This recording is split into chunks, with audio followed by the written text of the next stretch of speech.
Curious to see how the council will end up voting on this. 'Cause I've heard some guys are pushing real hard for it and other ones are just like, yeah, nope. And even the guys that are like, nope, are just kind of like, Did you, slow them down. Yeah. And did you gentlemen read this? They're gonna suffer for that.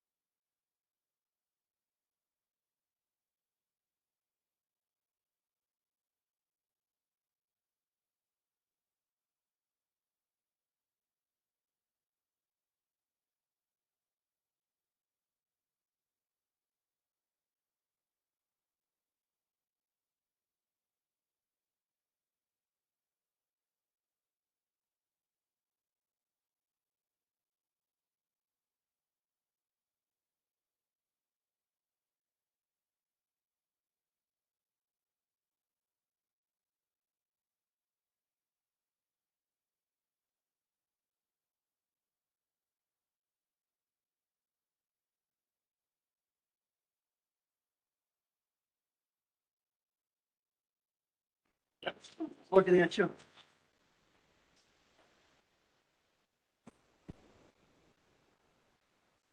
It's like the air's not being clean up here. Hello? Good evening, ladies and gentlemen. This is the Will County Planning and Zoning Commission meeting of March 31st. With the special use permit for commercial solar facility, the Pride of the Prairie. It has several other parts of this that we will be voting on, like height of plants and varies for required mowings, et cetera, and varies for lot frontage for a couple of parcels. But right now, we're going to start the meeting. We have until 9:30. At 9:30, we're all going home at the latest.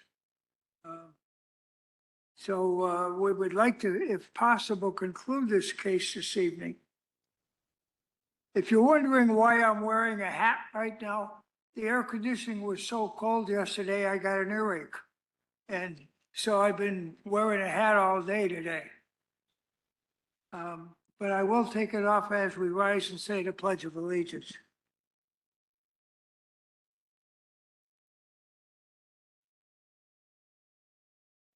I pledge allegiance to the flag of the United States of America and to the republic for which it stands, one nation, under God, indivisible, with liberty and justice for all.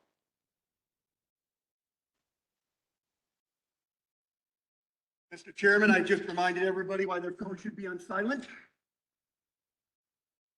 Did you remind them? Or you want me to remind them? Well, my phone just rang during the pledge. How embarrassing. Okay. So everybody, please set your phones on airplane mode or turn them off or lower the volume as low as it goes. We don't want interruptions during the meeting. And I'm going to swear everybody in mass as soon as the meeting starts. So we'll all raise our hands at one time. We're going to call this meeting to order, and I'd like a roll call, please. Matt Garland, Here. Louis Neverett, Here. Karen Warwick. Here. Roger Bettenhausen. Kimberly Mitchell. Here. John Kiefner. Here. Chairman Hughes Tippin. You're here. All right, now, I'm going to ask everybody, please, to be civil again tonight. Listen to what the other people have to say. I don't care if you hate what they say, don't boo them. And I don't care if you love what they say, don't applaud. Give us all time to finish so that all these speakers have a chance to have their time to speak. And either side of the argument is fine. Let everybody understand what the argument is. There's something that just didn't seem to me that the majority of this crowd understood yesterday. So I want to explain it. We're a public hearing body. We are the first body to hear everybody. So we listen to all of you. And then we make a recommendation. We are not a voting board as far as we vote for what we think is right within the zoning laws and listening to the public hearings. But our votes are recommendations. And our recommendations go on to the land use, who will be the next people to hear this case. And land use is made up of county board members. So they're closer to the action than we are as a public hearing body. And they will make a recommendation. And then it will go to county board. And county board will be the one that makes the vote, yes or no, that matters. Not any of the rest of us. We're recommendation, the two of us are recommendation bodies. The county board is the body of law. So you have, nothing stops here. Whatever we vote, nothing stops here or recommend. Your next chance would be to go to the land use if you disagree with how the vote went here and try to persuade land use.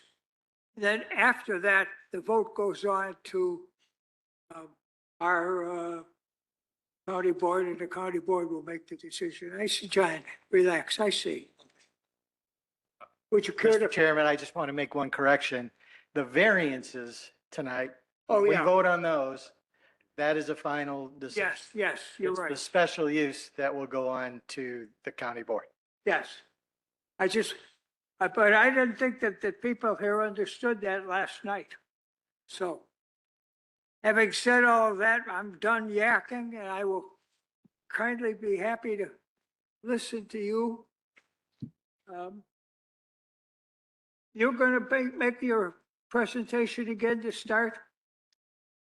Can you attenuate this No, we'll rely on the presentation yesterday. I think at the moment, we're taking testimony and evidence from interested parties. So happy to pick up where we left off yesterday, and then we'll conclude once Okay. the interested parties are done with their questions, to the extent they have questions. Thank you. Thank you. All right, then we're going to swear everybody in mass right now. Please raise your right hand. All of those who I hope have signed in to speak tonight. I swear to tell the truth, the whole truth, and nothing but the truth, so help me God. I do. Okay. Will those who signed up to speak and who were in line yesterday, please come up and get in line on each side again? Mr. Chair, I did want to make one clarification. I believe, just so that I'm clear, if somebody spoke yesterday, then they're not speaking again today, They're not correct? speaking Okay. again today. That is correct. Okay, just want to make sure. Thanks. But anybody who hasn't been here and signed up to speak today is welcome to do so. So, we'll start with you. Go ahead. Ladies first. Okay, good evening. My name is Andrea Baumhart. I'm from Manhattan Township. Big picture question. Ask yourselves, why is there such a sudden demand for saturated mass industrialization of Will County by outsiders who are not from here? You're missing the big picture. You're missing everything. We can have and promote responsible progress and growth that both supports and serves the community that is not immediately consummate of almost the entire agricultural portion of our community. Responsible growth does not exploit. You can't honestly say that you're sitting up there and not saying to yourself, this is ridiculous. In what other industry is this allowed? Look at this agenda. Look at the map. Look at this parcel list. I 100% support union jobs. I am a union worker. My father was a steel worker, but I have never signed a union agreement that did not consider both salary and working conditions.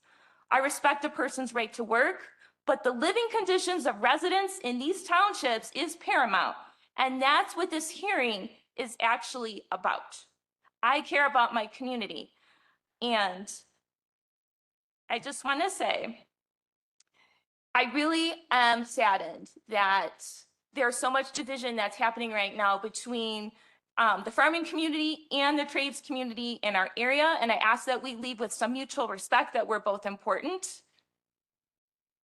And I think that our township reps should be respected. I think you need to table this vote and you need to hold out for a better deal.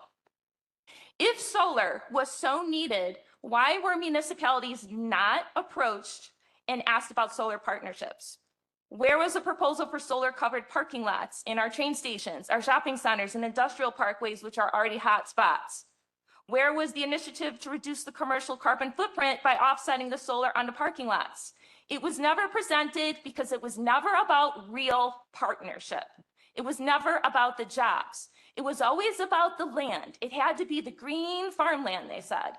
So an investor was allowed to enter the community in a predatory manner, divide the community over a political agenda. You, as the county seat, I'm hoping that you took some kind of oath to uphold our state constitution and represent the people. You can't just wash your hands of this like Pontius Pilate and say, this is out of my hands. You have to sit there. You have to draw a hard line and ask, what is the best ethical step to take for these communities? These citizens have horribly gross concerns that are not being addressed. And how is there a better way to create responsible, sustainable growth that does not exploit our fabric of our community? Because this is not ethical. This is absolutely disordered. That's the big picture. This isn't about one landowner's rights of not being able to do what they want on their property. This hearing, by design, is a mega permit. It's about an entire tri-township area. And we are the fabric that knits it together. Last part, John Kefner, yesterday you said that, and I believe you said you didn't want to live next to a data center. Is that correct? Did you say that yesterday when you were making comments? I don't need data centers. Okay, my mistake. I want. Pretty sure that's what I said. Okay, I thought you mentioned something about a data center, okay? I have been to all of the Joliet Council meetings about the data center for the last 6 months, even when it was not on the agenda, and I've often stayed past 9 or 10 No. o'clock. You have 30 seconds. That's fine. I'm going to keep talking. I've often stayed past 9 or 10 o'clock in order to make comments in defense of my community. I didn't see any of you guys there asking for protections for anybody. And you live in Will County too. You should have been present. So I ask this because I want this under oath. I want this question asked. John, you write this down. All Will County residents have a right to know either way, the truth, the whole truth, and nothing but the truth. Time. How farmland is being utilized, Time is since up. this is a hearing, will the electricity harvested from these solar panels be packaged up, marketed, and sold to the potential tenants of this Joliet data center at any potential time of its future running operation? Your You want to time- know? Your time is up. And you're being rude by not allowing other people their time. Your turn, sir. Hello, my name is Zachary Ewell. I'm a concerned citizen and aspiring first-generation regenerative farmer. I am also the proud son of a hardworking union man. I've spent my life hearing about the pride my father took in his work at the refineries and powerhouses in the area here. While by no means beautiful to most, those smokestacks and cooling towers stand to some as a testament and tribute to the best effort of a generation to provide energy to their nearby communities. He and his work partners would often talk about their glory days building America while spending their well-deserved free time enjoying the forest preserves and rivers our area offers. I'm here because those beautiful places and waterways are adjacent to this proposed project. I see many of these new solar and data center projects popping up all over the surrounding counties. These projects are driven not by community want or even need, but incentivized by the funneling of taxpayer dollars out of your energy bill to out-of-state private interests. Even many of the supposed benefits being brought to the community listed in the project's presentation cite grants for their fulfillment. When comparing the acre for acre megawatt output to modern nuclear and gas facilities, the proposed Earthrise solar facility will be several orders of magnitude less effective at fulfilling its stated objective of creating energy for the community. A previous public comment mentioned the wars in Iran and Ukraine, citing natural resources being a primary factor. The primary resource being fought over in Ukraine has been stated by some to be control over the food producing land or breadbasket of that region. Our region here in the Great Plains possesses similar mollisol soil types found in Ukraine, as well as falling in a near identical climate classification based on the Köppen-Geiger climate system. These factors uniquely distinguish this particular area as one of the most effective in the world to grow nutritious, healthy food. Iran and Iraq are perfect examples of these types of generational resources being squandered. We've all been taught about the Fertile Crescent, the birthplace of agriculture that great empires of antiquity exploited to mutual demise. Wars have been and currently are fought for land like this.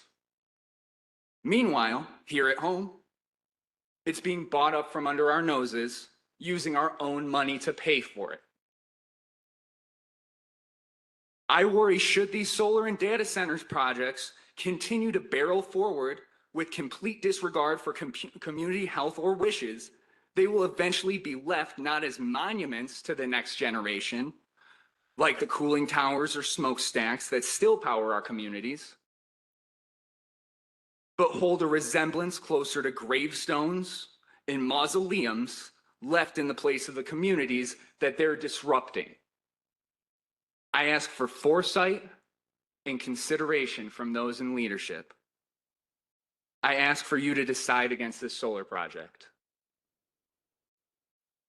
Thank you, sir. Next.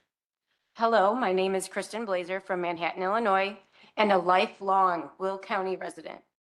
I am being pushed and pulled in all directions on this matter. I travel frequently around these townships, the tri-townships, and fear looking at a scar of solar versus a lush green bean field or the tiny corn sprouts that Grandpa used to say knee-high by the 4th. My parents reside in Green Garden Township. They built in the early 70s, and it was here where my sisters and I were born and raised in a proud Union home. However, there is a proposed farm field only 1/10 of a mile that's 2 houses away in that Earthrise map. I look at the jobs also, Union versus what's existing. There are 8 grain elevators in our vicinity that have regular employees that may in fact be affected negatively by this.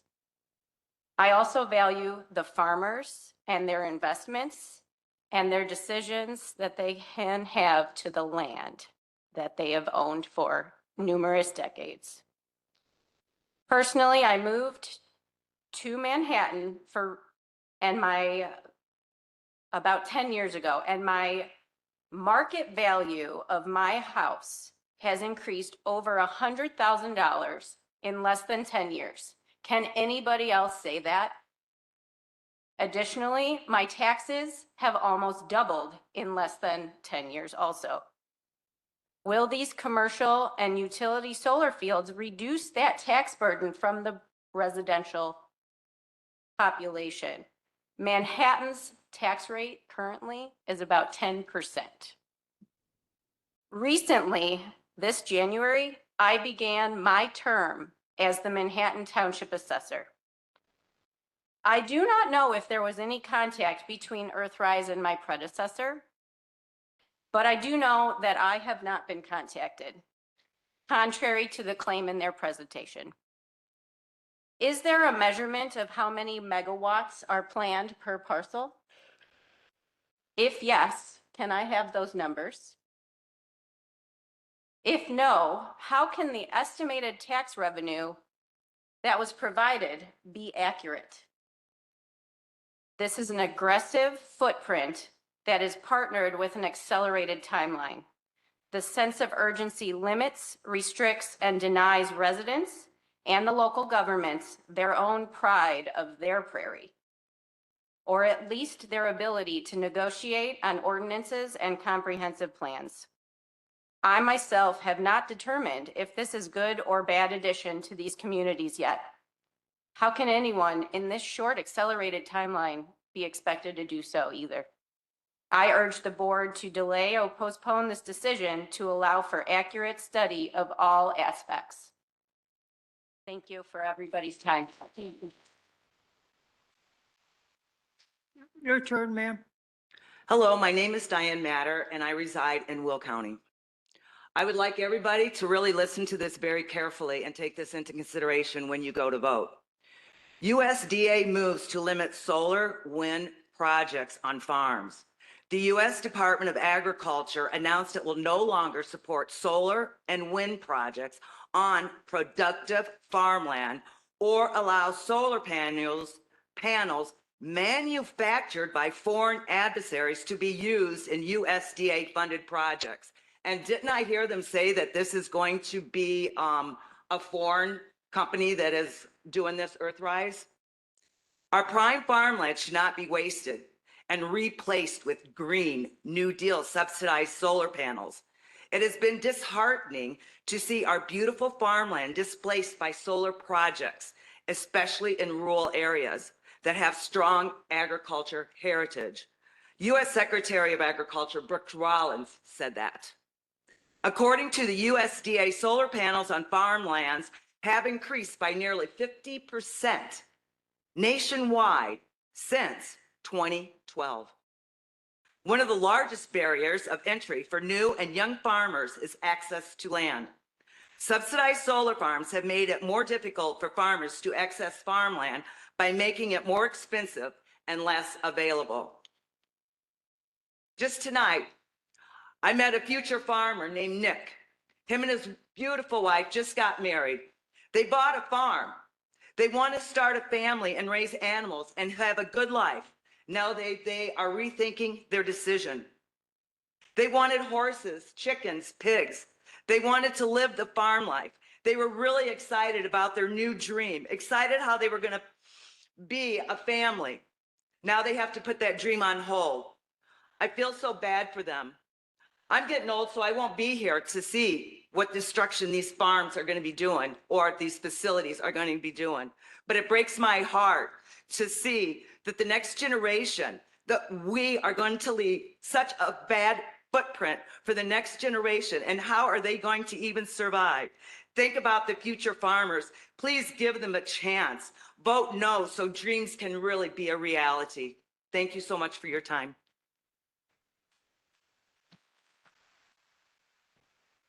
Your turn, sir. Good evening. I'm Paul Gehrman with the Chicago Area Laborers Employers Cooperation Education Trust, also known as LESIT. LESIT is a labor management organization comprised of over 20,000 union laborers from 15 local unions under the Chicago Laborers District Council, and it's approximately 1,400 signatory contractors in the 9-county area of northeastern Illinois. We at LESIT work to bring union laborers and contractors together to develop opportunities beneficial to one another and to the people who depend upon their services, including the citizens of Will County. There are many clear reasons why this committee should support the Pride of the Prairie project, including but not limited to tax revenue generation, the addition of much needed energy to the grid, the expansion of solar energy resources to strengthen the competitiveness of Illinois businesses and encourage continued investment in Will County. Another reason to support this ambitious development is the amount of construction jobs that it will provide for the skilled laborers represented by LESIT. This proposal will help stimulate the local construction industry while providing steady incomes and well-deserved benefits for our union laborers and their families, which will ultimately be pumped back into the local and regional economies. Simply put, Pride of the Prairie will provide construction and non-construction jobs alike while bolstering the local and regional economies with this direct and indirect investment. Lastly, there has been some discussion or argument that the construction jobs that this project creates would only be temporary. Please know that the men and women in the building trades work on projects for a certain amount of time and then move on to other projects. It's what we do. It's the very nature of construction work. No job is permanent. We very commonly work jobs for 1 week, 1 month, 1 year, perhaps a decade at a time, but we always know it's not permanent and that we will be moving on to the next job at some point. These union members work enough hours to qualify for dignified health care coverage, well-deserved pension benefits, and respectable incomes for their families on all of these so-called temporary projects. Union members proudly make careers out of temporary projects. The Pride of the Prairie Solar Project represents a responsible, community-supported clean energy development. This project strengthens the local economy, supports union labor, protects farmland, and delivers long-term benefits to Will County while helping meet Illinois' growing energy needs. Our union contractors and skilled laborers build today's infrastructure for tomorrow's needs. We proudly support this plan and urge this committee to vote in favor of its approval. We appreciate all your efforts. Thank you.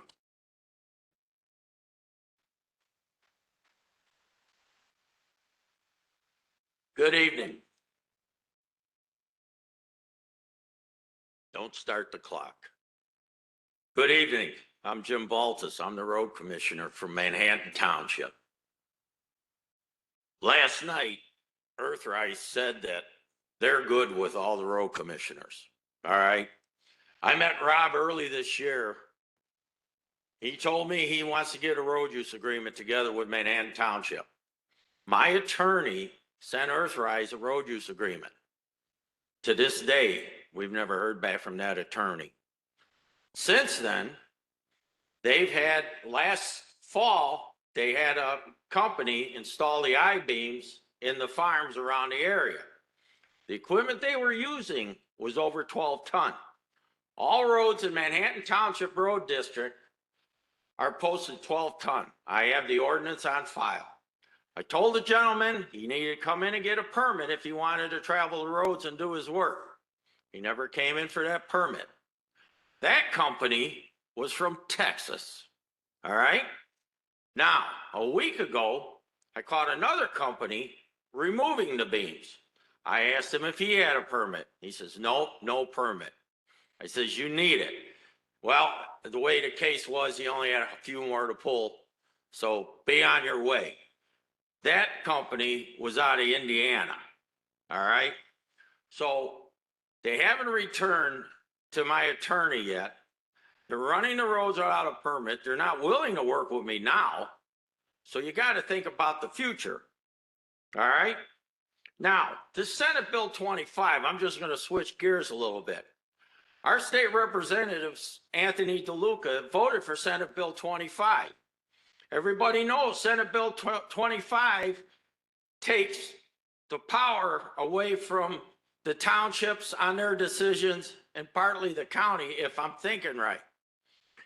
We had an associate from the township get a hold of Anthony DeLuca. He said he spoke with Earthrise, several other township members, and a couple others as well. He recommends the village and township leaders call a joint meeting with Earthrise to discuss our returns and ask for a unified resolution. He said Earthrise has made a commitment to work with our community. And then later, when our associate called, requested a meeting in person, if nothing else, we would like Earthrise to meet the requirements of the township resolution. According to our associate, he wanted to stay away from that. He did not want to meet with us. So here's where we're at. We have Senate Bill 25 that says we have no control, but yet our state legislator doesn't want to stand up and talk for the people. So we're getting bounced around here, and that's not right. All right, that's done. Now, next thing, March 10th, got an email from Kelly Krasinski, if I'm right, told us the packet that Earthrise submitted was ready for review. I had called Kelly, I had emailed Kelly, and then I asked her, I says, how long does it take to review? In regards to Pride of the Prairie, it took staff over 3 months to review that. That's great. They got to take their time. They got to get it right. I understand that. So then I asked her, I says, well, how long does it take you guys to review it? All right. Now she sent it to us the 10th. She told the township board to have our questions a week before this meeting, which gave the township board only 13 days to get their ducks in a row. And then I asked her how long you had. All right. And where's it at here? Planning and Zoning Commission does not review the application. They will provide the staff report, able to review the staff once received. The staff report was published, now this is March 23rd, okay? Was published today, so they will be receiving a full copy within the week, which is just last week. The staff report includes the staff report itself, attached documents. This is standard all zoning cases. I get it. That's great. You know your time's up, so just Okay, here's the deal. wind it up. Here's the deal. I understand what you're saying. You got to do your due process. We appreciate that. But this is not a variance on moving a garage 15 feet. Yeah. All right? So you got to take your time. And also one more thing. Remember what the township clerk said last night. Earthrise is more willing to work before the county meeting than after. So what are they going to do after your meeting and the county meetings? Are they going to stick to their word or not? Think about it. Thanks for your time. Thank you. Sure, Terry. Good evening. My name is Judy Mitchell, and I'm a proud resident in Manhattan Township. I'm speaking as a local community member who appreciates renewable energy and at the same time values the rural character that brought many of us here this evening.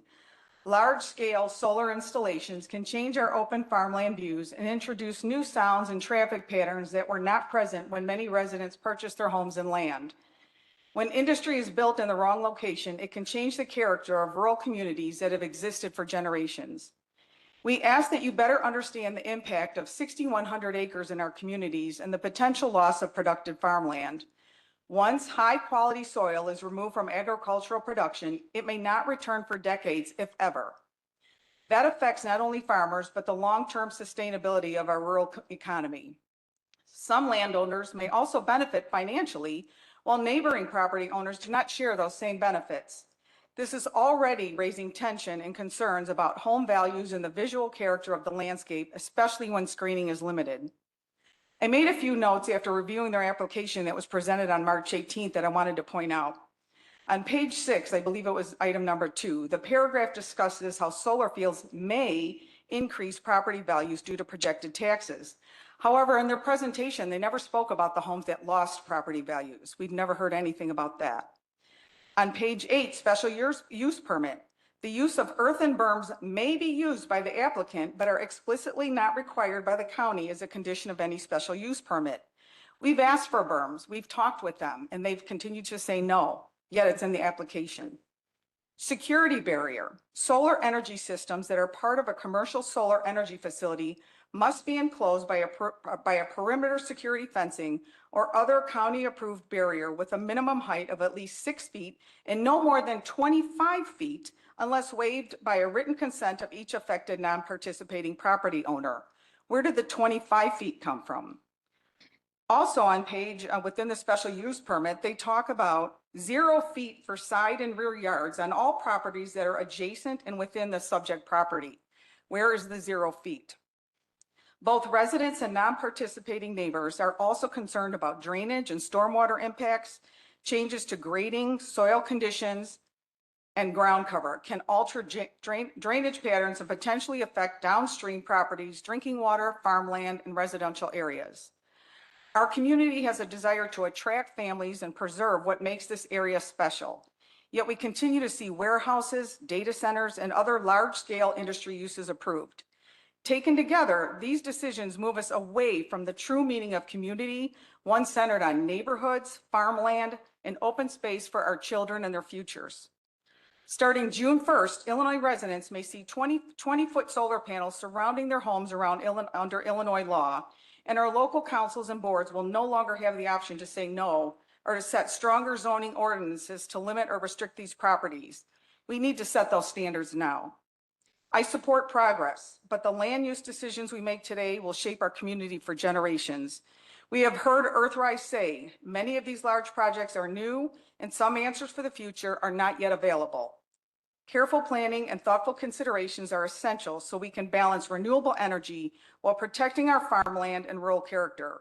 With that said, we respectfully ask for a delay in the approval process. Thank you for your time.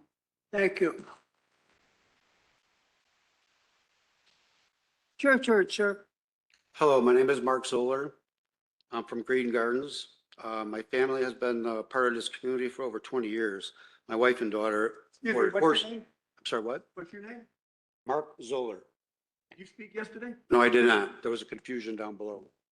Okay. Take that. Yeah, my wife and daughter had horses here. Like many people, we fell in love with the area. It became a dream for us to live in the country. 8 years ago, we bought land. 6 years ago, we built a home. The home we planned on retiring and enjoying with our grandkids and kids. And now that dream is threatened. I'm not standing here as an expert on solar energy. I'm standing here as a homeowner, taxpayer, and someone who has invested their life into this community. And what I'm hearing from Earthrise doesn't match reality. But what we're getting is polished presentation, but no guarantees. So I'll say plainly, from Earthrise to Earthrise, who is willing to guarantee that my property taxes will not go down? All of these people's property taxes go down. From Earthrise, who's guaranteeing that our wildlife, our water, and our land will not be ruined? Because if you can't guarantee it, it shouldn't be put in our backyards. And let's talk about safety, because it's a downplay, and it shouldn't be. Solar panels are not indestructible. They are damaged by hail, winds, severe weather. We've all seen the storms that can do to this area, and when the systems are damaged, they can cause fires.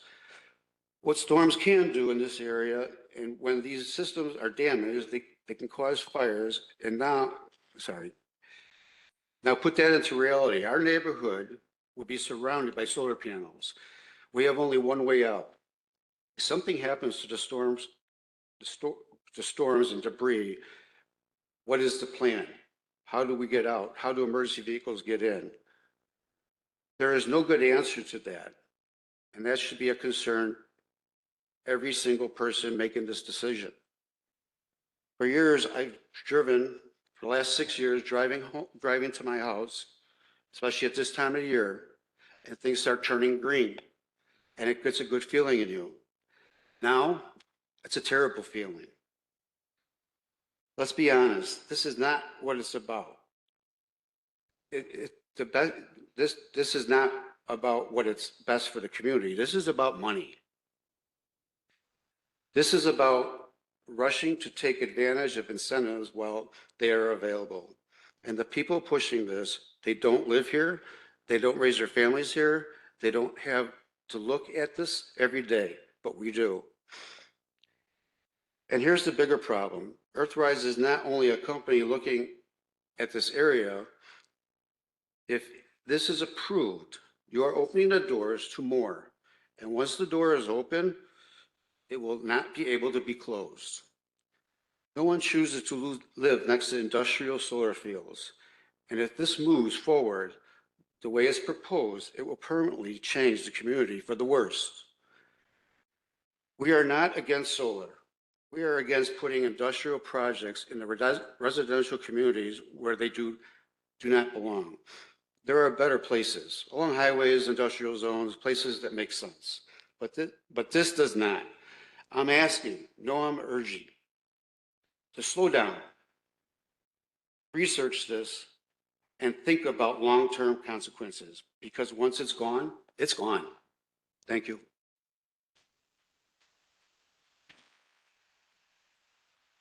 You're next, ma'am. My name is Eileen Fitzer. I'm 76 years old and I live in Manhattan. I've lived on my 20 acres for the past 20 years. This is not just land to me. It's my home, my peace, and what I planned to rely on for the rest of my life. I am here today respectfully but firmly opposed the proposed solar farm near my property. When I chose to live here, I chose open space, quiet, and a rural way of life. A large-scale industrial solar project changes that completely. It brings glare, fencing, construction disruption, and a permanent change to the character of our community.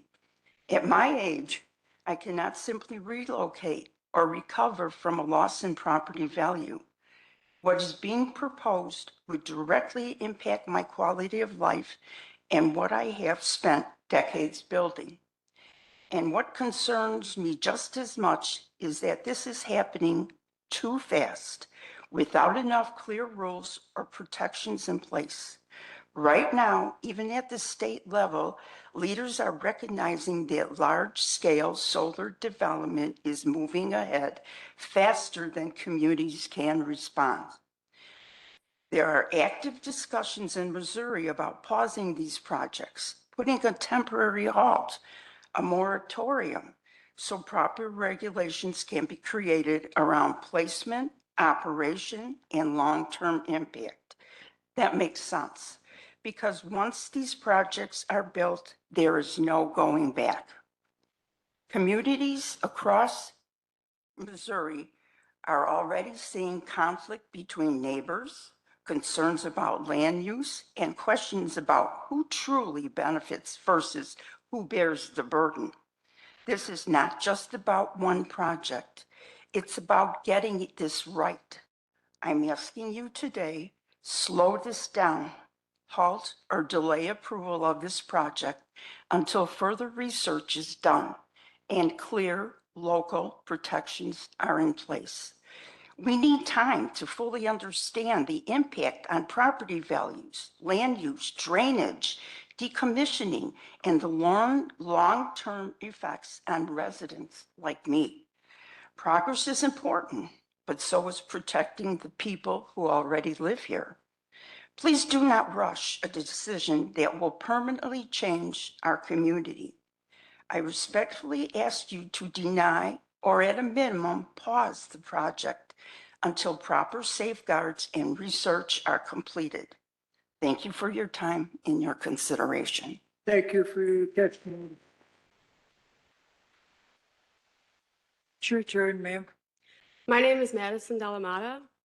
My fiance and I have always dreamed of living on a farm with animals in a quiet surroundings. We found our dream home that we purchased in Wilton Township along Fort Creek, completely surrounded by agriculture. We saw this house and saw our dreams coming true. We hoped for a future with peace, open space, a way to feed ourselves, and even a few kids playing outside, an American dream that many of us have. In February, after 6 months of purchasing our dream home, we discovered from Facebook, not Earthrise neighbor notice, about the solar project proposal throughout Will County, and our hearts broke when we saw that a solar industrial complex is proposed to be 100 feet from our back door, 100 feet from our well, 80 feet from our septic system, and 10 feet from our barn. If we would have known this agricultural land was going to be used for a solar farm, we would not have purchased it. We are terrified for not only our land, but the soil beneath our feet, the creek that is on 3 sides of our home, and the numerous amounts of wildlife we have encountered within a few months of living here.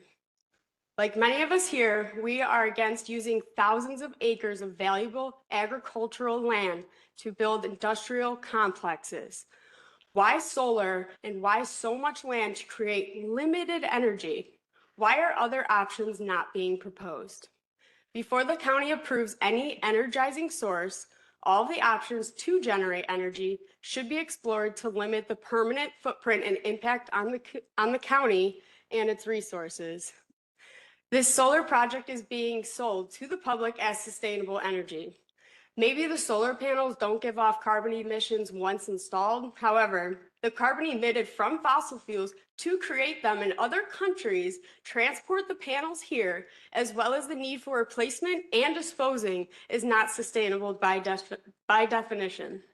From Seattle University, Sustainability in business refers to integrating economic, environmental, and social responsibilities into everyday operations and long-term strategies. Where will the unusable panels be recycled or disposed? How will future generations be impacted from this project that is being quickly decided? We are entering an energy crisis, and Band-Aids such as massive solar complexes taking thousands of acres will not heal this wound. I do believe solar can supplement energy demands. However, other options should be considered to limit the impact of future generations. I'm 27 years old, and I sure hope to have at least 50 more years to live, especially in my current residence. I would like to see the county grow, people employed, and more sustainable efforts initiated. As part of the younger generation, I would like to know, what will the land look like in 40 years? What will happen to the millions of wildlife? What will happen to our watershed? What about our mental and physical well-being? Many residents are against the misuse of prime farmland, and we need our local representatives to protect our irreplaceable resources. Do not disappoint the current and future residents of this community. I also have a couple questions for Earthrise. I'm hoping that they could maybe answer today or soon. As a current land steward and volunteer, I know prairies take far more than 3 to 5 years to establish. It's almost like endless because you're always maintaining them. I would like to know if and how often the prairies would be reseeded from Earthrise, and also where are these seeds sourced from? Another thing I'd like to add about the prairies is that prairies have evolved with fire in our area. Without fire and only mowing to maintain prairies, there's a potential of fuel buildup. And Illinois has one of the quickest burning fuels, grassland prairies. As a prescribed burn manager apprentice and possible neighbor with livestock, are there any integrated fire management plans included in the proposal? How would a fast-moving fire under solar panels be stopped? Thank you.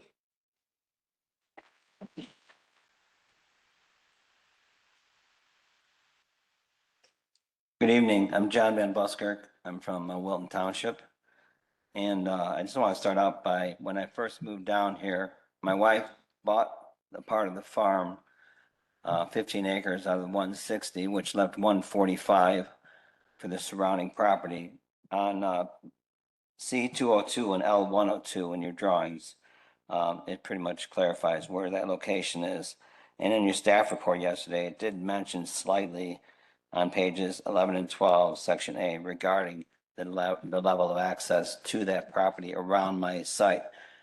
My deed that was signed by lawyers was actually wrote and was approved that the owners of the property had to provide an easement for flooding of the creek. I'm the one with the 80 acres around, 145 acres around me, where the creek floods. And when they did the tiles, the property owners did the tiles, we were having more flooding problems. So my concern is not just from the flooding aspect, but the way the water comes off the property. It takes about 16 hours for the water to drop under the bridge just to get off the property. Now, the other part was the easement. Okay, I need an easement that will allow me to come off the property onto Bar Road, and that will incorporate moving the fencing that they're going to install to give me egress and ingress to the property. And that's that point. I'm hoping that all the issues here are being written down and listened to, and we will get answers from them. Although I don't feel there's sufficient time for Q&A for the individuals, I have another concern as the state and the state senators and representatives. I realize this is a small municipality. These people should be here, and or the board here. You don't know how imperative you are for our lives, because with encroachment, the changes in government, everything going on right now tells us that the states are going to be in more control than you will. So while you have these positions that you're in, regard that for the people that you're working for, because you're affecting people's lives. You know, a lot of people come home and they're relying on being able to be there for the next so many years. and not have to deal with encroachment and things of that nature. I believe that grants are short-lived, short-term promises. Who will uphold them? Who's going to put the metrics in place to say yes and no, or who's going to be held responsible or accountable for compliance or non-compliance? 3 to 4 years ago, Prairie had bought that peaker facility, which I did not know from Enron. So the plan, objective, intents started back then. Another point was why the glaring difference between the 1.8 million being provided to Peatone versus the 75,000 one-time allotment for Manhattan School. I just found that to be a glaring difference and wondering what was decided with that, and perhaps that can be answered. The other issue is the Army Corps of Engineers you mentioned yesterday. This is my concern. When you lease a car, right, you're leasing it with a contract. When the car is done in 3 years, who gets the car? The owner, right? Well, is the leasing agreement the loophole for them not contacting the Army Corps of Engineers? Because they don't own they don't own the property. The property owners do. You have 30 seconds to wrap it up. Okay, all right. So that's my question. Okay, so I think they found a loophole to get around it.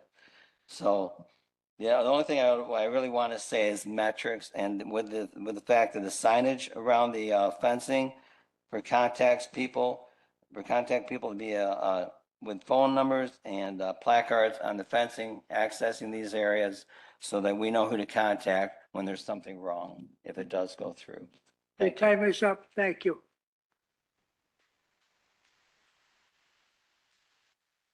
Good evening. My name is Eugene McKinney. I'm from Manhattan. I don't have too much for you to listen to this evening, but hopefully I can keep a few thoughts in your mind. Last year, we all were approached with Earthrise. They told us what they're going to do, what they're going to do, what they're going to do.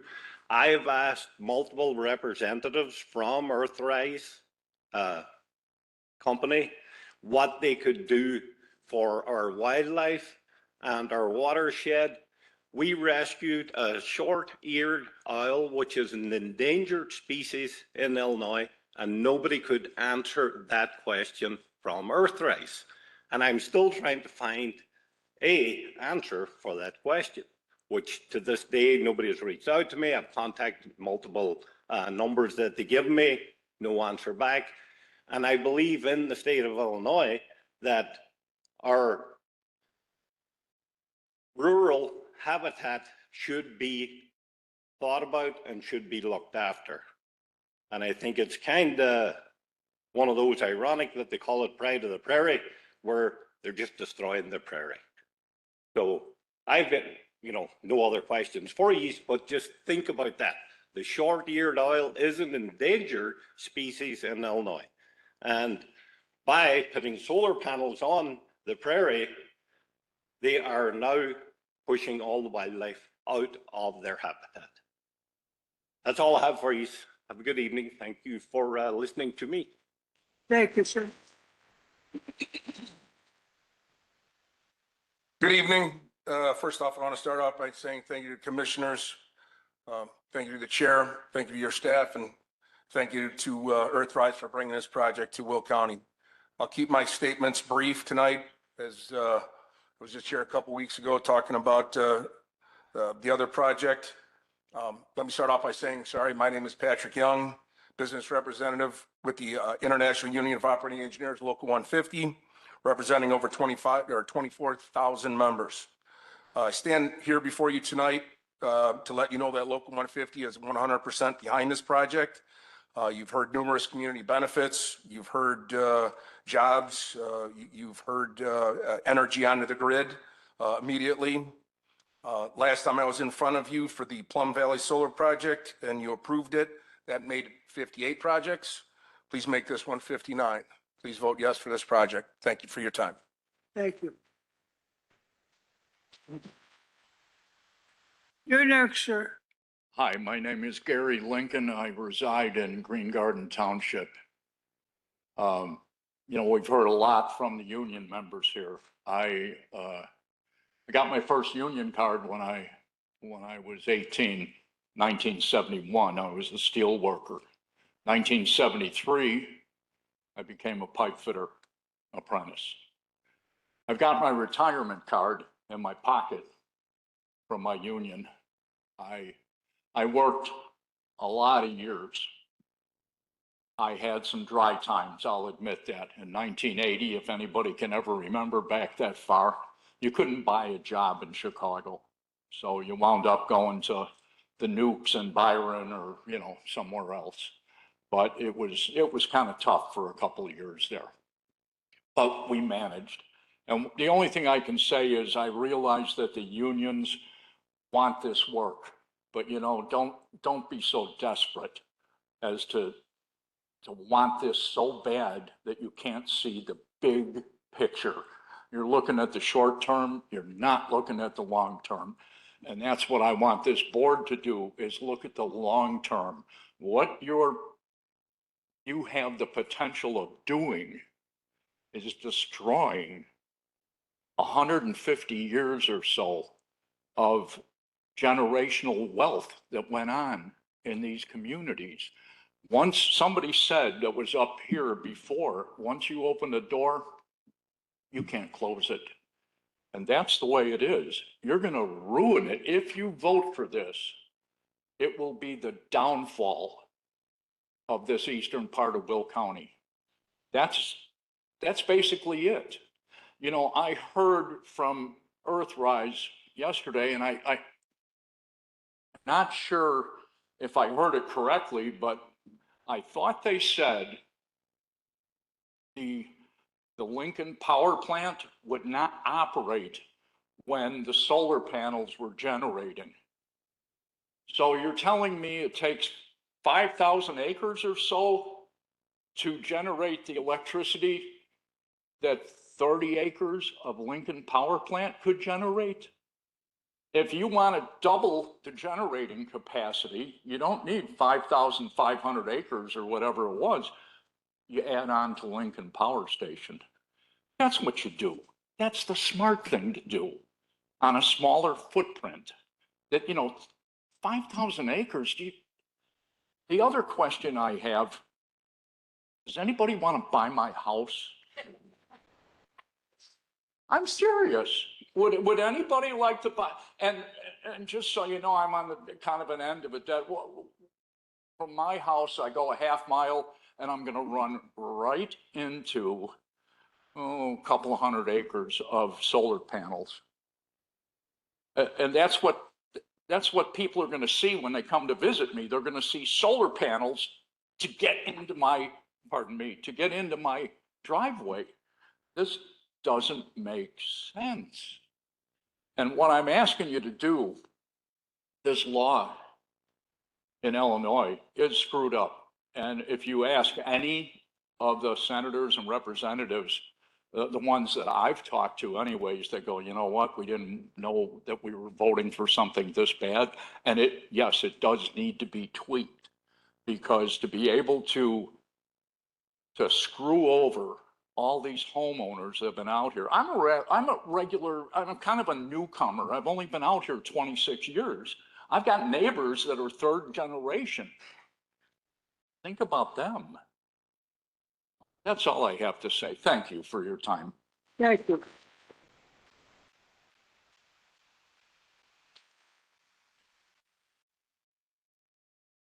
Good evening. My name is Mark Pavlis, spelled Pavlis, P-A-V-L-A-S. Was signed up to speak last night. We ran out of time. I too remember the early 1980s. In fact, I remember back to the 70s. I'll be 51 years old in 2 weeks. 1980 was not a bad year. We moved from a small apartment in Carbon Hill to our first home in Coal City, Illinois, 3-bedroom home. And my father was a union laborer, as I am. I work for Local 75 laborers, the proud men and women that work in Will and Grundy County. However, we do have members that reside in Indiana, sparse few, Kankakee and Iroquois County, and another handful in Cook and DuPage. We're mostly right here in Will. So when I when I hear these stories, I can resonate. I can think back to 1981, where my father, as a union man, was laid off for 11 months. I want to say that the nukes, either Braidwood or Dresden, I think Braidwood is what sort of, quite honestly, paid our first 18 to 24 house payments. I didn't pay them, my father did. I was a kid in school. But getting back to the biscuits and gravy of the conversation, I don't have to rehash or rehabilitate or try and run the risk of being redundant. We've all heard both sides last night.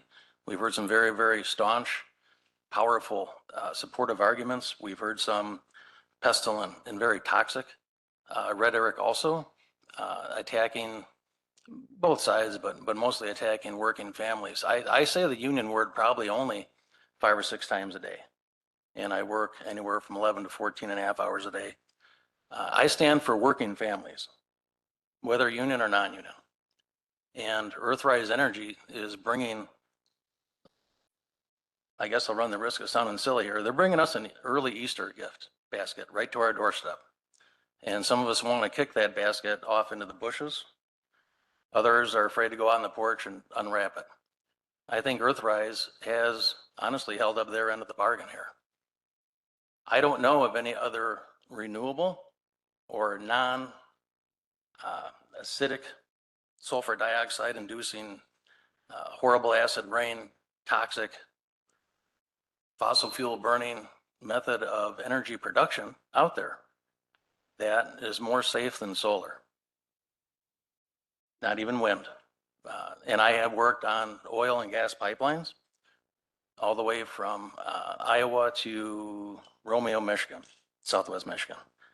So that's through the Baskerville farm, through the both Bruns's farms, through the Listina farm, they sold most now, through the Jones's farm, and through Mr. Warner's property that backs up outside of town. When I say outside of town, I'm pretty much talking about Piatone. That's where a lot of the pipelines were housed, and Moni. So I do intimately know the area. I've hand dug, not with the machine, but with a shovel or a tile spade, as some of our farmers know. That's how you put in tile.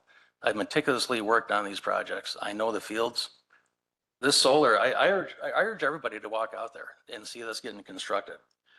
It's driven into the soil. There's no concrete. There's no permanent base here. These can be yanked out 24 years from now or 24 hours from now. For the gentlemen that think that this is the end of the road and there is no turning back, that is 100% false.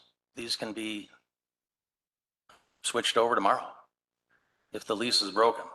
To my knowledge, none of this property has been sold. It's only leased. This job is 100% temporary. But the temporary part of it is what's going to provide work for our families, insurance for our kids, and eventually a pension if I live to see one.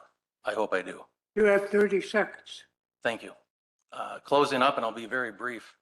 The commission tonight really only has two things here. I think you're responsible and accountable for making a recommendation to the board, and also the special use permit. You really don't have to listen to any more of us. I would urge a strong, rock solid yes recommendation to our county board. And thank you guys.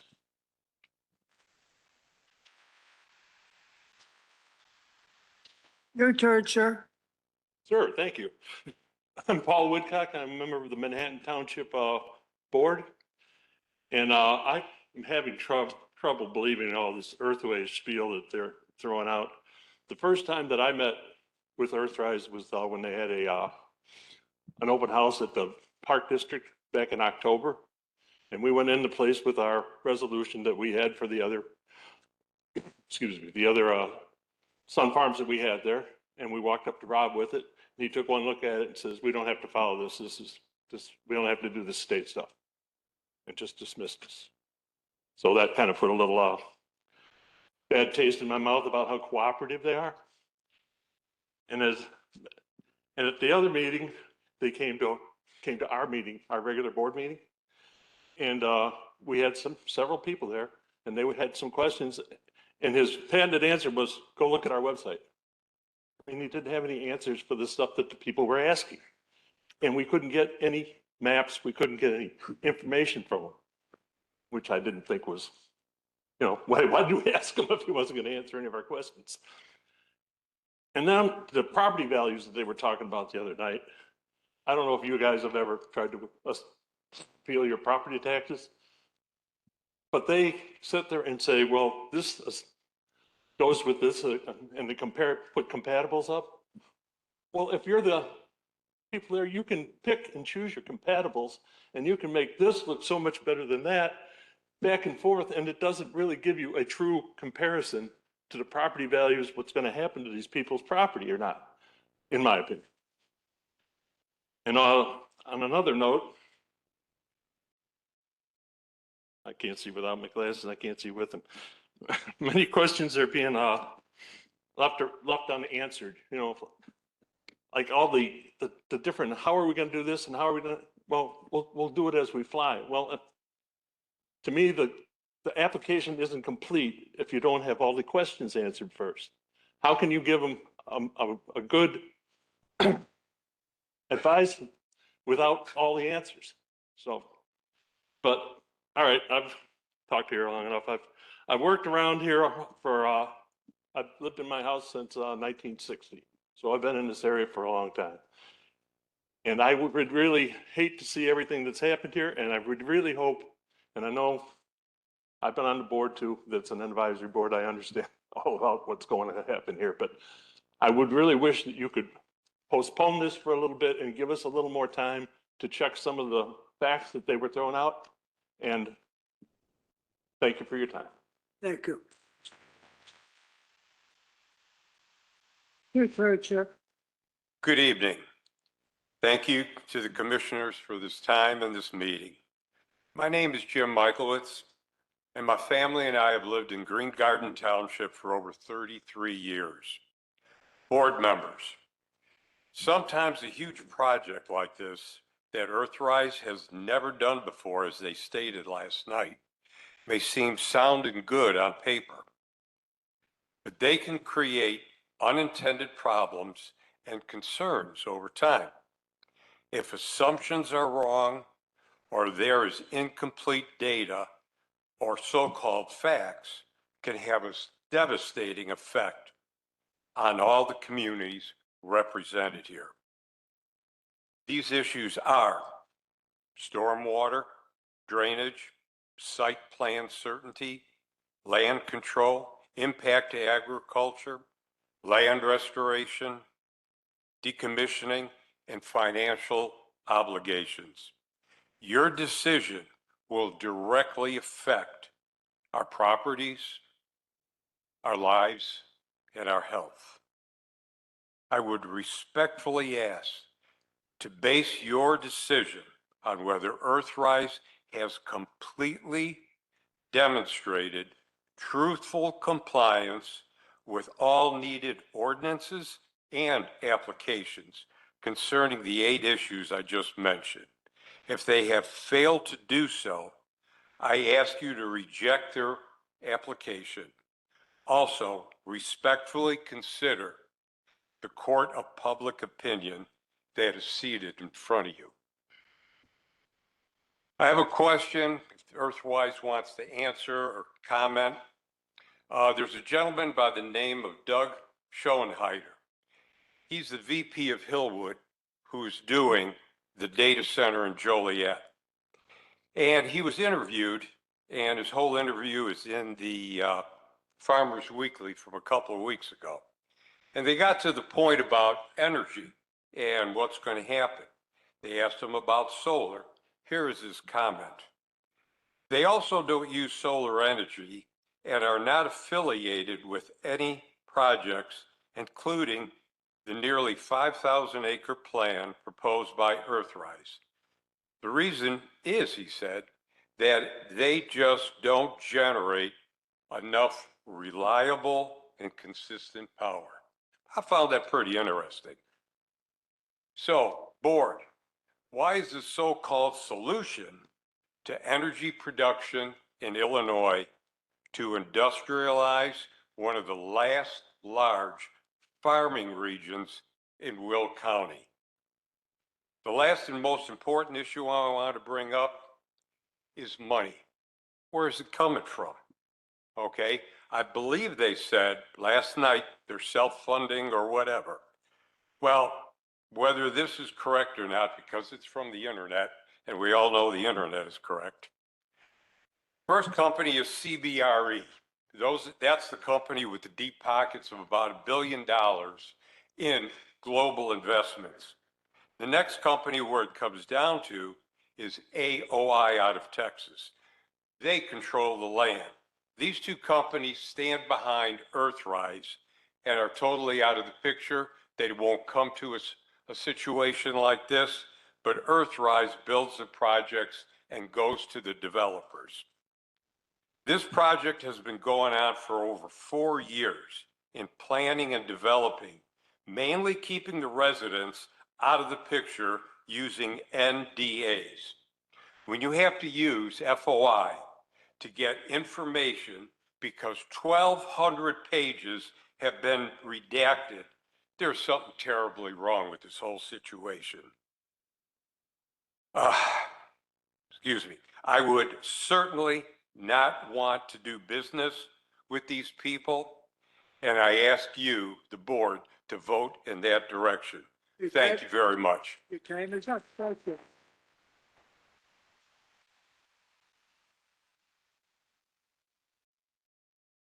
Good evening, Chair, members of the Commission.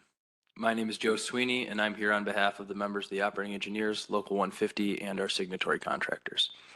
You've already heard about the good-paying union jobs this project will support and the careers it will launch, and all about the union support for this project. So I'll just quickly add that the Pride of the Prairie project, along with many others like it, comes at an important time for Illinois as energy demand continues to grow and the need for reliable in-state generation is becoming more immediate. And this is not about politics. It's about utilizing all the tools in our toolbox to meet the rising energy consumption that we all know is coming, which includes projects like this. Finally, regarding the USDA's announcement that was alleged, I think, to directly regulate solar development on farmland, my understanding is that the USDA guidance applies only where there is a federal nexus. So, for example, if a USDA grant is funding a project or participation in a USDA program is a condition of some kind of funding, neither of which is the case here. And without that nexus, the USDA notice that was referenced earlier really should not be relevant for consideration of this project. So we respectfully, as the members of Local 150, encourage you to move the Pride of the Prairie project forward. Thank you.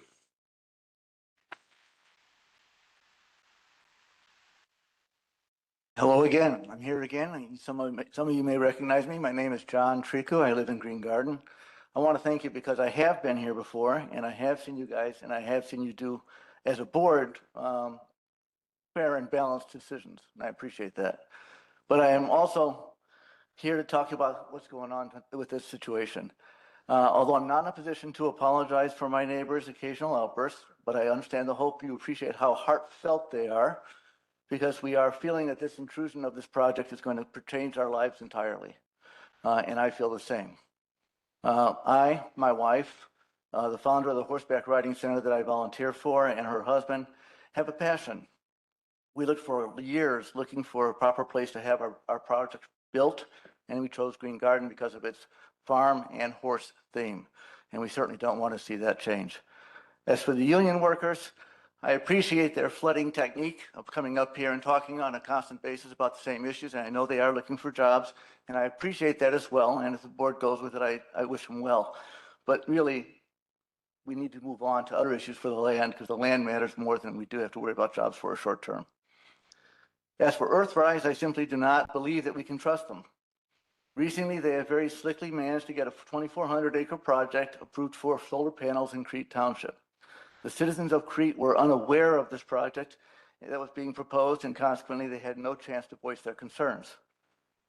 Earthrise has been soliciting leases in this county since 2022, and was it not for one of our citizens who did not succumb to the temptations of the monies that were being proposed or take the non-disclosure agreements that come with it, we would have been unaware of this ourselves and blindsided. So I'm grateful that we became aware of this and have a chance to come here and talk to you.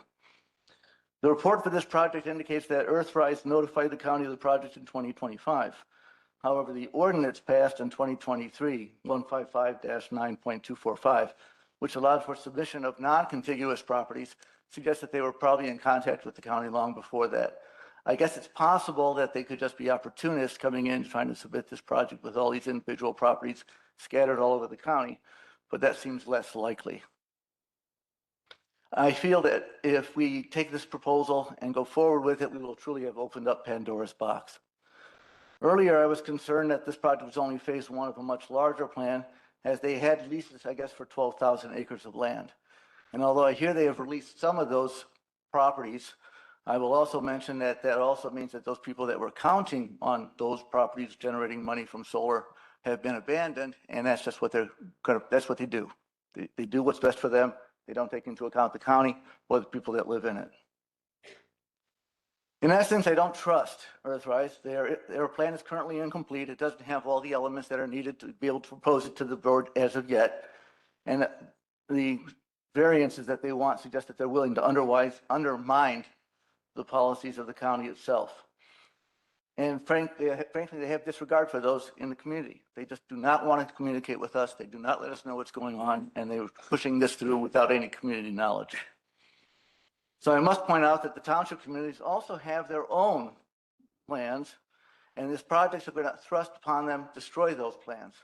We have a desire to develop our properties, our land, our community, in a plan that works for us, not necessarily for some out-of-the-state facility company that wants to come in and take over our lands. So if it sounds like they're lying to you, they probably are. Most of the stuff that's coming out of all these things, including the idea that it's not going to devaluate our properties, it's not going to create new water runoff issues and everything else, is not supportable. So in essence, I ask that you please do not approve this Earthrise project. Thank you.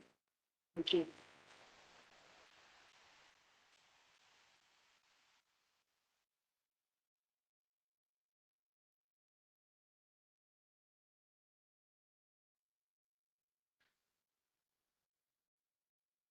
Good evening. My name is Ray Nugent Jr. I am Township Highway Commissioner for Wilton Township.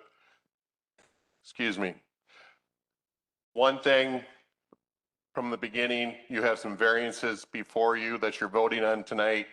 One is to take it from one mowing or from 5 mowings down to 1. If any of you live in the country and you know what tall grass along a gravel road will do in the wintertime, you would vote against that. That will be nothing but a snow fence that drops snow right on to the road. I'm not anti-green. I am against the way this is being shoved down our throats by the state of Illinois. And I'm not against you guys. I was a Teamster. I'm for the laborers. My son's an operator, so I understand what you're doing. In my township, I have 26 bridges. I also have 20 makeshift bridges that years ago they knocked the wooden planks off and dropped in railroad cars. That's still considered a bridge. Of all these bridges, Earthrise is projected to use over 50% of them. And if they follow what they're saying, they will be on 50% of my roads. When Rob was up here yesterday and said that, I said back months ago, in fact, how can we talk about a road use agreement when you cannot tell me what farms or what roads you want to use? So I went home and looked last night. There are 42 emails that I sent. And in every email I mentioned or closed with, send me what you have planned. Send me what roads you want.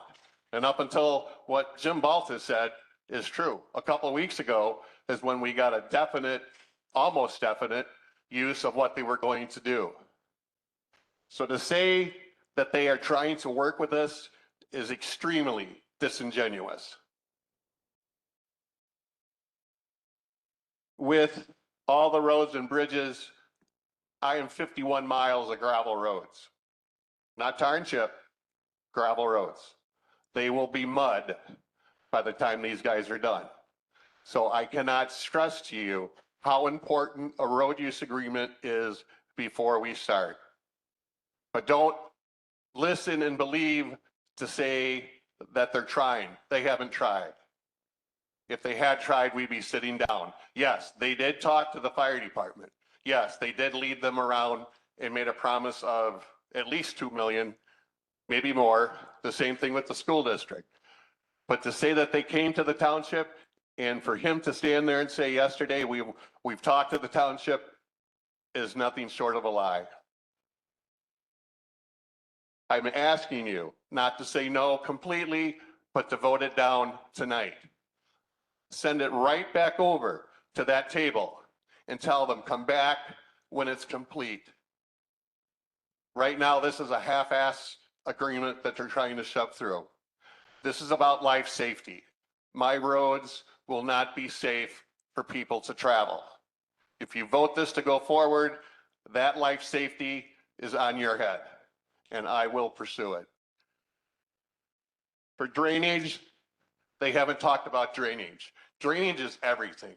These guys over here don't walk on a job without a complete arrangement of what's going to happen. And when they're done with the job, the drainage works. Whether it's for the solar farm, whether it's for the existing farm, You got 30 seconds. and to shut me off will violate the Open Meetings Act. You have 30 seconds to complete. Okay, I won't argue that now. But anyway, if you don't fix the drainage, you will have a mess. They need to come back with a very complete drainage program. And, well, you distracted me. So, all right, Time's up, sir. it Thank needs you. to be voted down for now. It needs to be sent right back over there with a no vote. Tell them to come back when they have a complete plan.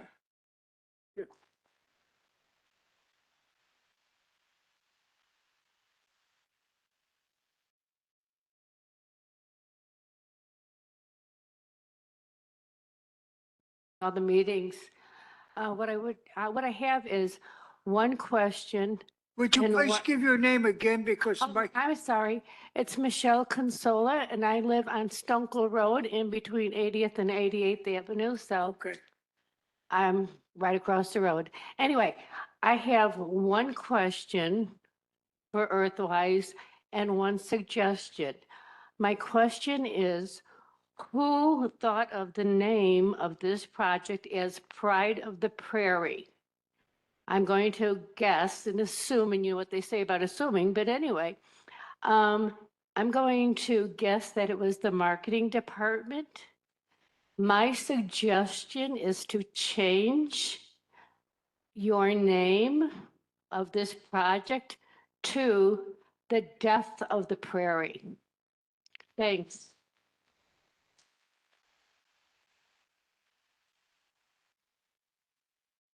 Hello again, board. My name is Alexis Snow. I live in Green Garden Township. My family has been there for about 30 years. I currently own the property now. I'm third generation. When we moved out, it was pretty much the same way as it is now. In 30 years, there hasn't been much change around us. And that's how we want to keep it. I think that's pretty much how all of us feel. That's why we moved out there to begin with. There's a lot of questions that I have for Earthrise. However, every time we ask them questions, they give an answer of a loophole to get around what we are asking. We never get the straight answer. And every time we ask a question, that gives them more ammo and more things to look up and more ways to get around stuff. So I'm not going to ask every question that I have. I need to save some of that going forward. We have a final judgment coming up. This is not the final. This is only the first one. I'm sure a lot of you recognize me. I was at every meeting for the last solar fight. I will be at every meeting this fight. Remember my face, remember my voice. I am not going anywhere. With that being said, I do respect everybody's comments from last night and tonight. We all have to live our lives the way that we feel is healthy for us. However, shame on you for taking us and putting us down in this little person place just because you get government money. And don't say that you don't, and you have private investors, yes. But by July 1st, if they don't get this pushed through, from my understanding, all of their grants, all of their special funding goes away. That's why this is being pushed through so fast. This is why it's forced, all of that. And it's not fair to us that they get to use their power to make us feel smaller. That's not fair. I don't understand why this continues. They went at this with smaller parcels before, individuals. Now, why are they all being lumped together in one? Why doesn't this have to go by each individual instead of, oh, I don't know, 50 acres, 70 acres, 100 acres? Why does this have to be all of them? And I'm not saying I want it anywhere where it's proposed. To say that it's the pride of the prairie and to be prideful, I'm embarrassed. That's embarrassing that you would think that people in the rural community would be prideful of this technology that frankly will be out of date very soon. There's going to be more out there in the next 5, 10, 20, 30, 40 years. These will not be what we are going to be using anymore. Look at your cell phones. Sometimes twice a year they come out with upgrades. And that's a cell phone, that's a computer in your hand. These are going to be sitting out there for 50 years. And by the way, has there been a decommissioned solar plant anywhere? The only one that I know of, and it wasn't decommissioned, is the one that is out in the desert, and they abandoned it. They put it out there thinking, great, sun, sun, sun. Guess what? The dust. Nobody was going out there to brush off the dust, take any consideration for that. We're in the country, flatlands. Guess where there's dust? There's going to be dust. Are you guys going to be out there every day, every week, wiping down the panels? What about snow? From my understanding, you're not worried about fires and heat, so they're not going to be warm enough to make this snow go away. The one question that I have asked every time, and I have never gotten an answer. There are places for these in our comprehensive plan. And yes, that plan matters to us. It might not matter to you. But why will you not put it where we want it? Is it because it's more expensive? Is it because you don't get to hold that power over us? Please, if there's any question that you're going to answer that. Why do you refuse to put it where it's supposed to be? We're not saying, no, we don't want it. We're saying, no, we don't want it here. Go ahead and do whatever you want to do in the proper location. But please, don't step on our necks and make us feel small because you have more money and investors than we do. Thank you.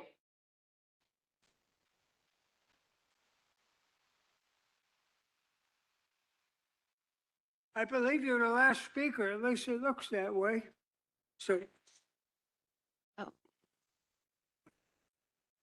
my name is Sheila Kreischild. We moved to Green Garden in 1999, where my husband, a surgeon, could come home to a life where he could spend time deprogramming from a world that he spends over 80 hours a week at.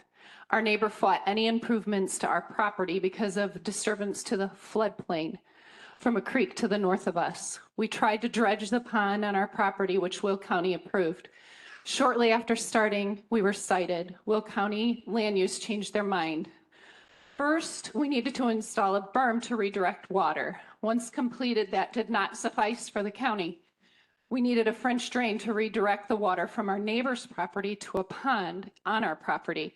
Once installed with vegetation costing $5,000, another Will County requirement, land use decided that wasn't working. We had to remove the berm, relocate the vegetation, and take out the French drain. It was decided that we had to take on all the water from our neighbor who built after us and was not in a floodplain. We had already done 2 topographical surveys, and Will County Land Use insisted that the 100-year floodplain had to be determined at the end of our driveway. We personally paid for FEMA, Army Corps of Engineers, to come out and do the survey at our expense. Again, we paid FEMA to determine that we were okay to shed water from a neighbor into a pond within a floodplain on our property. While this sounds like a personal vendetta, it's not. All information is available to anyone via the Freedom of Information Act. Tonight, what I cannot reconcile is the discrepancy of the board to approve this billionaire company coming in promising tired farmers an astronomical amount of money to lease their land for the chance that the later down the line family member to commit to farming the land, when I had to responsibly spend tens of thousands of dollars to prove that my land was okay to take on water from a Will County lack of investigation. Tonight, I ask you, where is the Army Corps of Engineers mentioned in the Earthrise presentations? Where is the documentation that floodplains, wetlands, and waterways will not be disturbed by Earthrise? Will Earthrise have to do topographical surveys of individual properties at their expense? Not mine, because I've already done that. Will Earthrise pay to have a 100-year floodplain tested by FEMA's Army Corps of Engineers for areas that they want to put up their panels that have floodplains or wetlands? Mine is set at the end of my driveway, paid for by me, again, all the way to the federal level. At this point, since none of this has been done, it doesn't appear that you as board members will require the same measuring stick to the billionaire company Earthrise. In all this rhetoric, I've not heard state or federal involvement mentioned even once. Will County had no problem throwing it at me. If the proposal is passed, who will bear the burden of flooding or the expense to fix it if it goes awry? I'm going to speculate here, but it's me, and it's all you. I will have to bear the burden, and guess what? Everyone who lives in the scope of the 6,100-acre proposal will pay the price. And do you, as a board, care from my perspective? You haven't cared so far. I can name several engineers that I have paid their salary with my tax dollars and yours as well, who have passed the burden of proof onto the regular average landowner like me.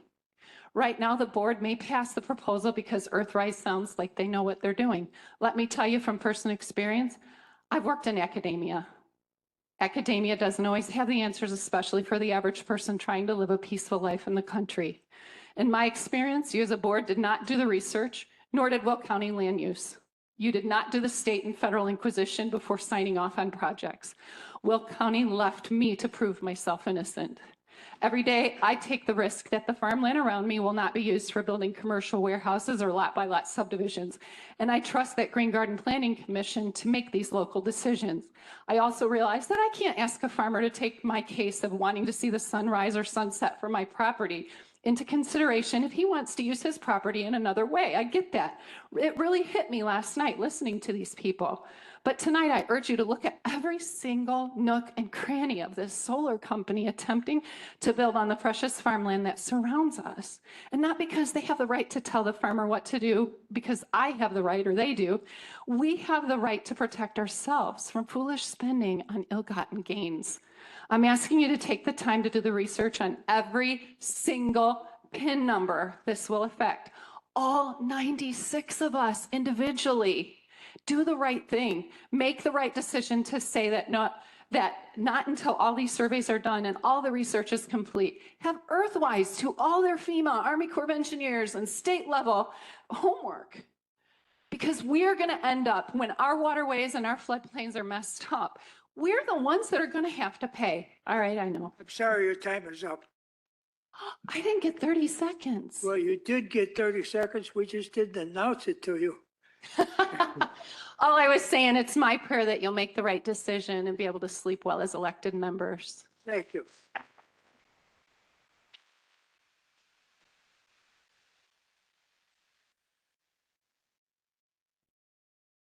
I'm up here. We did have a attendee tonight who has some questions, but does not want to come up and ask her questions. So this is a resident who is in this room tonight. So I will be reading the questions she wrote into the record. These are for Earthrise. So speakers should be asked if they took money or a grant, if they are in favor. How many Earthrise people live in these 3 townships? How many union employees getting jobs in these 3 townships live in the township? And then about the landscaping, how large are these buffer shrubs? Are they 2 feet, 6 feet, etc.? How long before they actually provide a block? And then it was mentioned that there were tax breaks. Who will see those tax breaks? the individual homeowners? And then it was mentioned ComEd efficiency, who will get the rate reductions?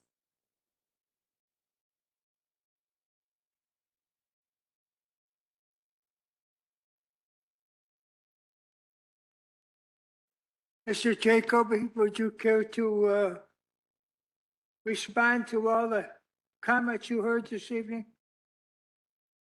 and yesterday? Yes, sir.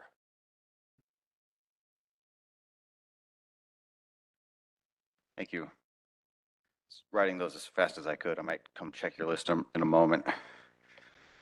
Thank you, Mr. Chair.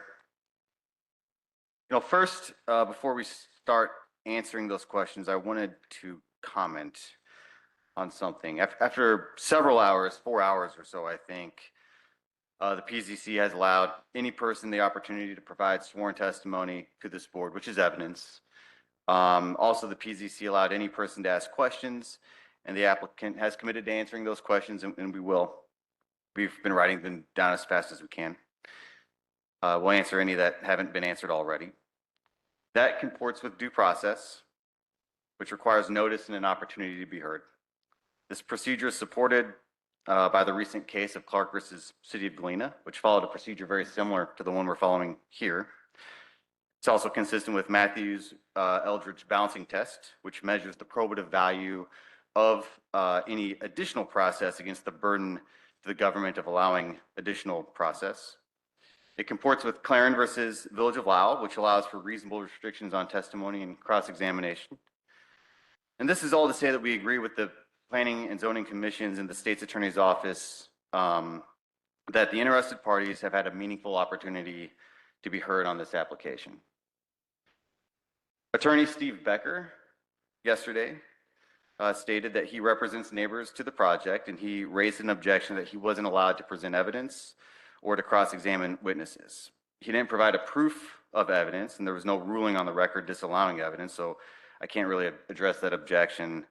I believe that his objection on the basis that he was not allowed to cross-examine witnesses does not raise to a due process concern, because he had an opportunity to ask questions then, just like everybody else. He didn't exercise that opportunity, and he asked no questions. Nevertheless, Earthrise has committed from the beginning to conduct this hearing in a transparent manner. Earthrise asked me to extend a courtesy to Mr. Becker's clients and allow Mr. Becker another opportunity to ask questions of these witnesses directly, and we would answer them directly. I would ask Mr. Becker if he were to take that offer to make a record of who he's representing. And I would also ask that his questions be limited to the scope of review, which is compliance with the ordinance and state law. Subject to those conditions, we would invite Mr. Becker to ask those questions now. But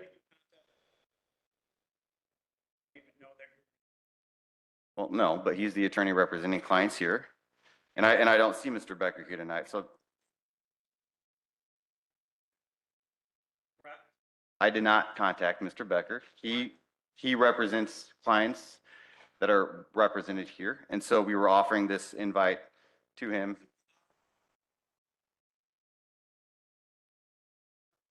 Well, my brother was already told he could not do the cross. We don't have this kind of plan. We were told we could not ask any questions to you by downstairs. They said we are not allowed to ask a single question if you spoke before. We've given 4.5 minutes, that's all. Sir, Well, sir, what I'm suggesting. Excuse me, everybody was given 5 minutes. Don't belittle our timekeeping. Whichever. Everybody was given 5 minutes. I want to make sure that that goes in the record also. Everybody was given 5 minutes to present their testimony and ask questions, and all the questions that have been asked will be answered. And what I had suggested, Mr. Becker didn't ask any questions on behalf of his clients. Mr. Becker didn't ask any questions. And what I was going to suggest to Mr. Becker, had he appeared at this continuance of which he had noticed yesterday, was that he could ask questions. I was going to give him a second opportunity to ask questions. He's not here.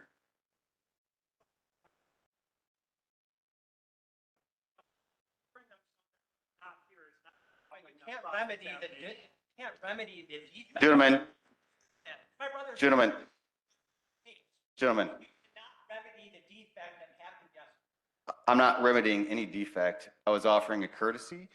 And gentlemen, and the hearing was continued from yesterday to today, date, time, place certain. Mr. Becker is not here. I wish he was. Sir, that was the offer that I, Otherwise, we would ask you to At- postpone the hearing and let my brother be present to do his not answer. cross-examination. Let's postpone it for another day and let him do that. So you could at least notify the attorney. That's the most fundamental courtesy. Mr. Becker had notice of the hearing tonight, just like I did, just like you did, and just like everybody in this room did. You're trying to create a legal loophole, because that's what Earthrise does. It's not a legal loophole. At this moment, I'm just going to move on to the questions that we prepared to answer. I did want to make a record in a response to Mr. Becker's objection. Now, may I intervene here and say that we want to hear your responses to all the people, not just Mr. Becker. Yes, sir. Okay. We will do that right now. Thank you. I have nearly 3 pages of questions written down. Maybe they're the same things Mr. Becker would have asked. Can I ask Rob to come up, please?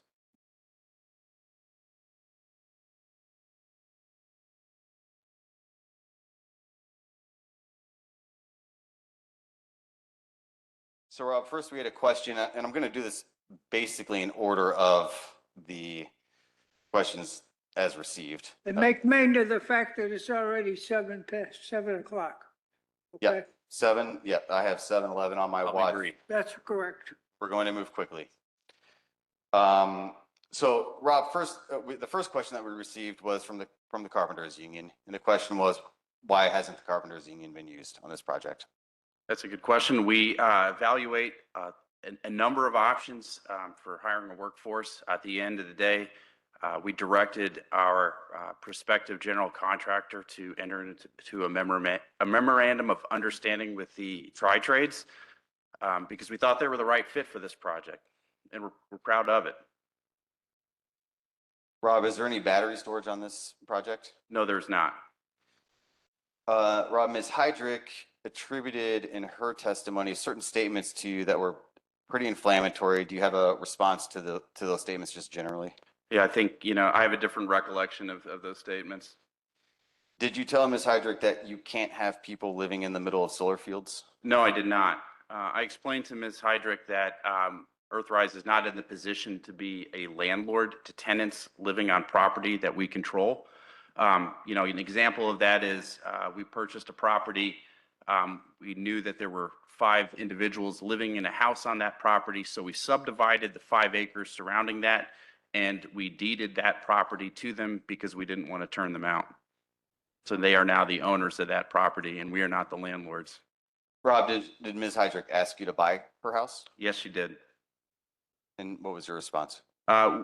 She asked a above market value, and it was not suitable for development. Will the power be sold to the Joliet data center that was just approved? Not all of our power is contracted. We're not in communication with the data center developer about that. I want to talk about the Township Road use agreements. We've heard several comments on that. Did the Manhattan Township attorneys share sample road use agreements with Earthrise? Yes. And why haven't the negotiation of those agreements progressed? At a public meeting at the end of last year, Mr. Baltus, who testified here tonight, told us that he wouldn't work with us on road use until we satisfied the Township of Manhattan regarding their proposed resolution. Did you have contact with the Wilton Township Road Commissioner? Yes, we did. And can you describe your communications with that township? Yeah, we had received an email from Mr. Nugent, who testified here tonight. I think it was December 3rd, who stated that discussing road use would be premature at this time until a special use permit was approved by the county. And can you describe your communications with the Green Garden Road Commissioner? Yes, we've had relatively good relations with the Highway Commissioner of Green Garden. We have conducted preliminary road analysis to determine potential construction impacts with a view on assessing potential mitigations to those. The Green Garden Township Highway Commissioner has asked us not to continue discussing road use until a special use permit is awarded. I want to move to fire management. Are there fire management plans in the proposal? Yes, we have an emergency response plan for both the construction and operational phases of the project. And you'll continue working with the fire districts? Yes, these are preliminary plans and we'll continue to work with the fire districts on emergency response planning. Okay. On the tax numbers, there was a question about the difference between 1.8 million to Peatone School District and I think it was 75,000 to Manhattan School District. Can you describe why those numbers were so different? Sure. Those estimates are, okay. Can you repeat your question again? Sorry. Yes, sir. So the first year of taxes, I think, is estimated to be 1.8 million to the Peatone School District and I think it was 75,000 for the Manhattan School District. Why are those numbers so disparate? Yeah, the estimates are based on taxing bodies on the parcels that the project is sited on. And it's not surprising there's different taxing bodies on different parcels, and that the lesser of the two values there, I think that was Manhattan, you said? Yes, sir.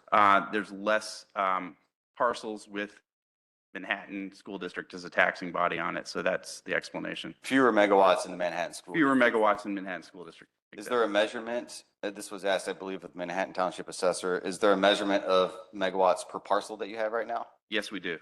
Okay. Do you have those numbers handy? I don't have them at my fingertips, but I'm happy to share them with the Township Assessor. Okay. And based on those numbers, she could estimate the taxes that'll be generated in this project. Can you describe your efforts with respect to drainage, choreography, and planning? Yeah, so drainage is very critical to the success of the project. As you can imagine, we don't want to operate a solar farm in a swamp. So we studied drainage very carefully en route to designing the project. We've sent a drain tile consultant out to talk to participating landowners and adjacent landowners to begin understanding where that important infrastructure is. We are in the process of mapping it so that we can protect it during the design and construction process. To your knowledge, has there ever been I'm moving to a different topic, has there ever been a solar facility decommissioned? Not to my knowledge. Okay, but we have a decommissioning plan and estimate in our packet. That's correct. What do you do about the snow on panels? The snow generally is removed from the panels in the process of the rotation of the panels as it tracks the sun from west to east. And why aren't we putting the solar facility arrays in areas designated in the township comprehensive plans? That's a good question. We hear that question a lot. You know, as a solar developer, you know, the first question you have to ask yourself is how do you get your product to the market? Just like a farmer has to consider how they get their grain to the market, we have to consider how we get our electricity to the market. And so the point of interconnection really is where that happens. And not all points of interconnection are created equal. And so the name of the game is really finding those specific points of interconnection where solar can be put on the grid in a cost-effective manner. And so, you know, that's why Earthrise has elected to pursue a very unique strategy of interconnecting its solar facilities to natural gas peaking facilities, because these are prime points of interconnection. Okay. Thank you. I think we need Graham next.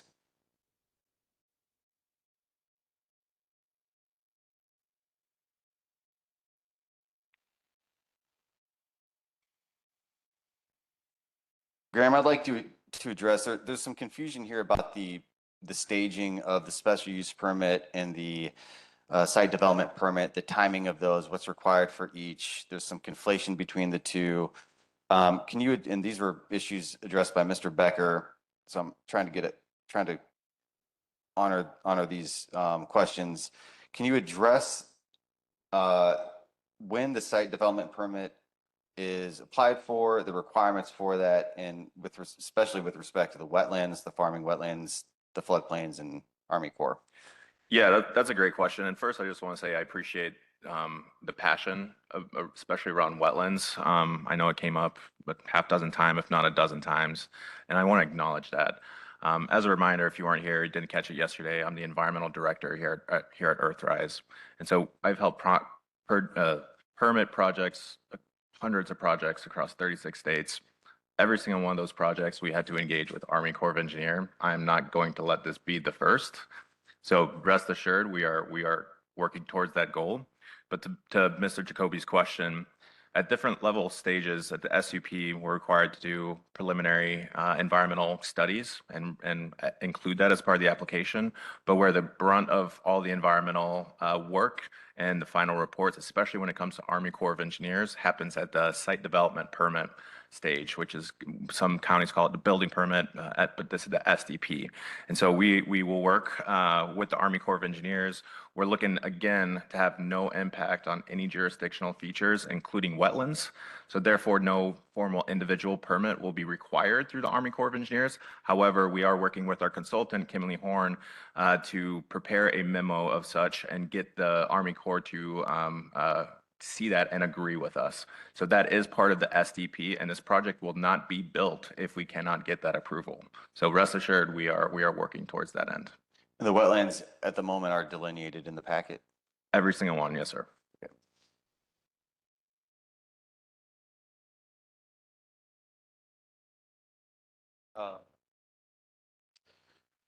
Have you completed, there were questions about, one of the gentlemen asked questions about endangered species.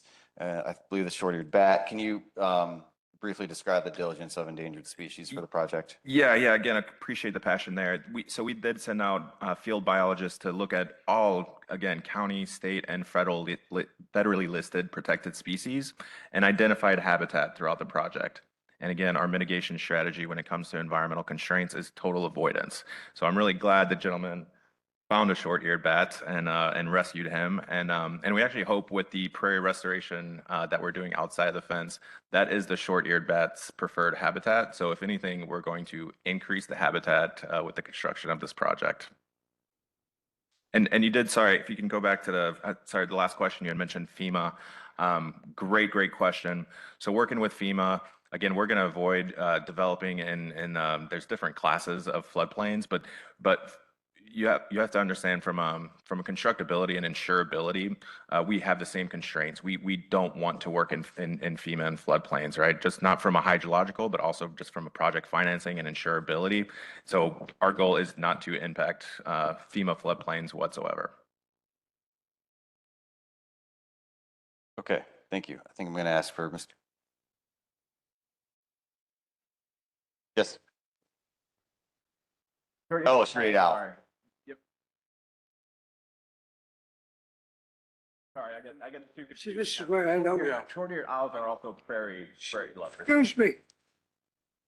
Thank you. Mr. Jacoby, there's no one going to speak from the floor. Got it. Okay. If they have to come to a mic, if you want to recognize them, which we'd rather not, because I don't want to come through the board, not. I'll give him I think that was just a clarification. I think it was just short-eared owl. Yeah, my mistake. Mr. Wilson. Oh, yes. It's fine. Mr. Wilson.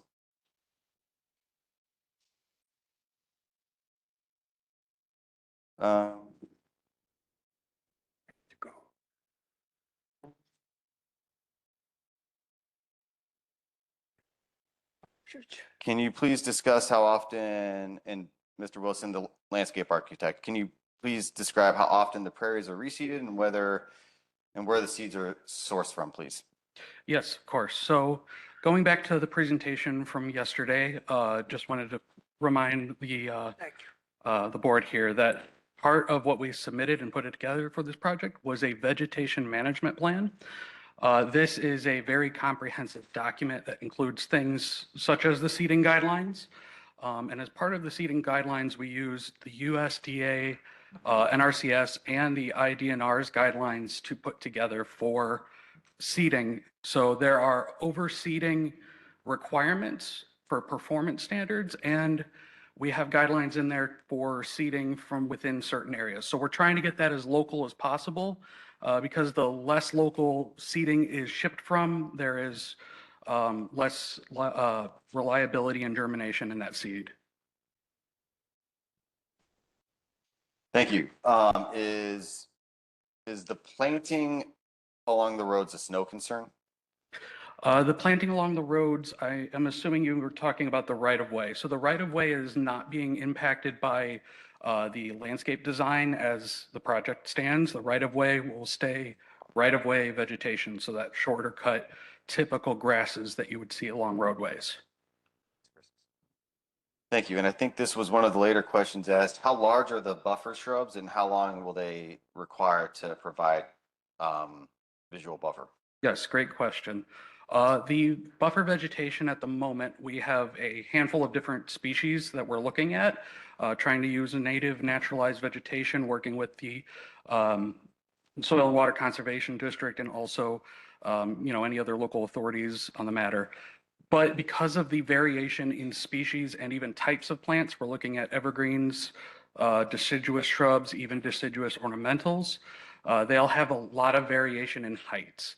And another key component of that is we want to try to have all of the vegetation be as locally sourced as possible, meaning that the availability, of course, is going to also determine some of the heights at install. Thank you. There were a couple of those last questions that I think are best for Rob. So, and I think I've got them, but let me know if I miss one. Actually, the last one I didn't quite get. There we go.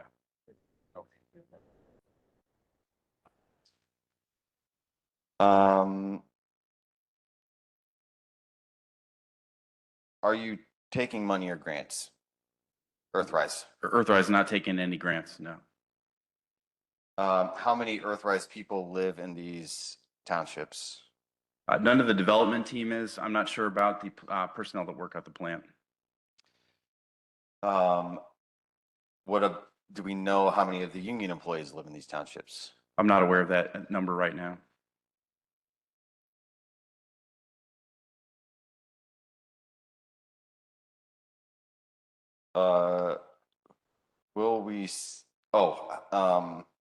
How will the individual homeowners, there was some mention of tax breaks. I think this was in response to the increased property taxes that will be paid. Homeowners may see tax breaks. Who will see those tax breaks? The individual homeowners is the question. And I can fill in some gaps here. I think what this is referring to is when the project generates property taxes into the tax base, then those taxing bodies have an option to reduce taxes in order to keep a consistent budget. So for example, when the school receives 1.8 million new dollars, it can keep its same budget and then reduce tax liability to homeowners in the area.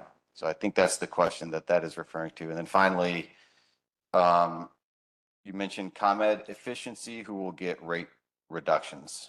I don't think we mentioned that anyone would receive any rate reductions. I think the point that we were making about offsetting regional demand is that as the demand goes up, the only way to do that is with new supply, and Pride of the Prairie will provide substantial new supply. Okay. I think those are all the questions that I had written down from the comments.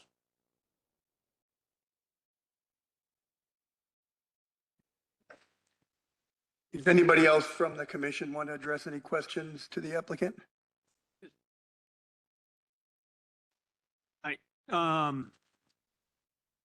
Regarding the decommission bond and be it a letter of credit bond, however, how is it structured to survive bankruptcy? If it's truly in the LLC, if that LLC goes bankrupt, who is responsible for that? The decommissioning bond is deposited with the county to the benefit of the county, and that remains in place for the life of the project. There's a decommissioning estimate for the total amount that it will require to decommission the project, minus salvage value of the materials that will be brought out of the ground and sold. Under the Agricultural Impact Mitigation Agreement, that bond is required, so it's a state requirement that we place that bond with the county. The county holds it as a beneficiary. It's staged in payments. 10% is paid after the first anniversary, 50% after the 6th, then 100% after the 11th. So it's funded over the first 10 years of operation. Understood. is that reassessed every 5, 10, 15 years? After it's fully funded in 11 years, it's assessed each step of those ways. And after it's fully funded at 11 years, it can be reassessed by the county every 5 years thereafter. Understood. That's pursuant to the AMA. Right. And regarding the property values, because I know that's been is a very near and dear to a lot of folks here. Aside from the study that was completed, and maybe this is just more for staff, was there an independent study performed? So we did do an independent study, Mr. Hardigan. So you heard from Mr. Lyons yesterday. His colleague, Mr. Hardigan, is here who can maybe tell you, but there were essentially two studies done. One is a general study by Cohn-Resnick that looks after the academic literature, larger studies, nationwide studies, and collects that data. And then they do a site-specific study to this particular project and compares matched pairs of similar projects to determine whether this project would affect property values in ways that other studies of similar projects have done. And Andrew, maybe you can explain that in a little bit more detail. Just take a couple minutes. Yes, my name is Andrew Hardigan. I am with Cohn-Resnick. Much like was just stated, I am Andrew Lyons' coworker who spoke last night. The way that we study these things is we do it a three-tiered approach, that we look at the published academic studies. I believe several were spoken to last night, so in brevity, I won't go into them. The second is we speak to the people who are involved with a lot of these transactions, the assessors, the brokers that are involved. And then the third, we conduct our own sales paired analysis. We try to find transactions that are adjacent to properties that are, not adjacent to properties, and try to apples, a 1960s building to a 1960s building. And then in particular to this, along with, several dozens across the United States, we conduct site-specific studies and determine that there's, no negative consistent impact to property value.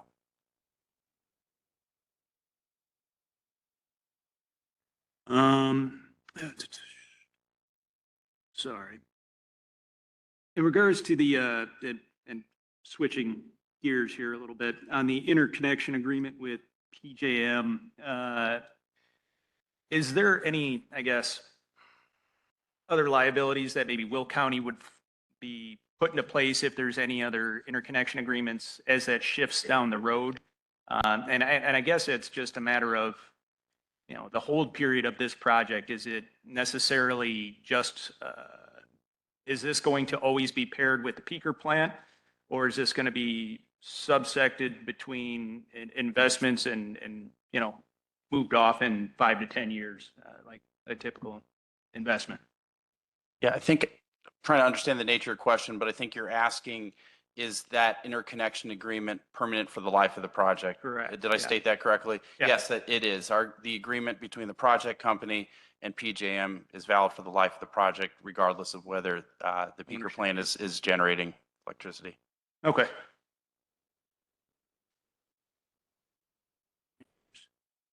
That's what I have for right now. So I guess to follow up on that, so you're saying is the solar farm life expectancy may exceed the peaker plant, actually? That's correct. The peaker plant could be decommissioned and everything still operates the same as you're proposing here today? That's correct.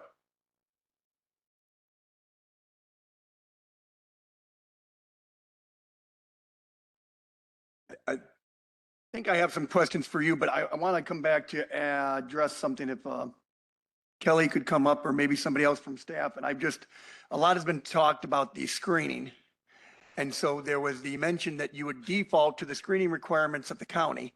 So I would like the county to clearly state what is required in that code, because I'll admit I did not go look it up last night when I went home to see exactly what is required.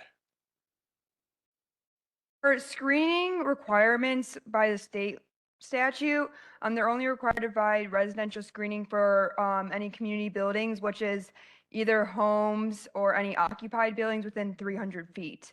That's what's required. I believe they're providing more than that. I think they're doing for any any properties that are abutting residential residences. So is that part of a condition that's being added that they're agreeing to, or they're just openly saying that they will do that? That is what they're proposing on their landscaping plan that they provided. And is it possible that if this was approved in the next couple of weeks, they could alter that landscaping plan and it not include that? Correct, yes. They could alter the landscaping plan after it goes through the special use permit. So the only way we could guarantee that what they're proposing would be what happens if we add it as a condition? Correct, yeah. The only way to guarantee that it is, or it could be, or have it as a requirement would be adding it as a condition. Yep, the only thing I would know is, we've known this before, but you cannot require a berm. You can require like trees, shrubs, those kind of landscaping, but you would not be able to condition a berm. And the one thing I learned in trying to add a condition at the last minute at one of these meetings is really messy. Yeah, sometimes the wording it could be tricky. I don't know if possibly the developer, if they have anything they may have proposed for that, since they do know what their landscaping they'll be providing. So I think they're ready to contribute that then. Thank you. You know, I would only add, I would add to the conversation that the Soil and Water Conservation District's a stakeholder in these landscaping, and they have sometimes different views on what landscaping should go where. And so that's why we leave flexibility where possible to work with land staff and the district and the relevant stakeholders to determine what landscaping's best for everybody. But we do have the preliminary landscaping plan that shows where we would propose landscaping, and then, you know, we'll receive feedback from those interested parties.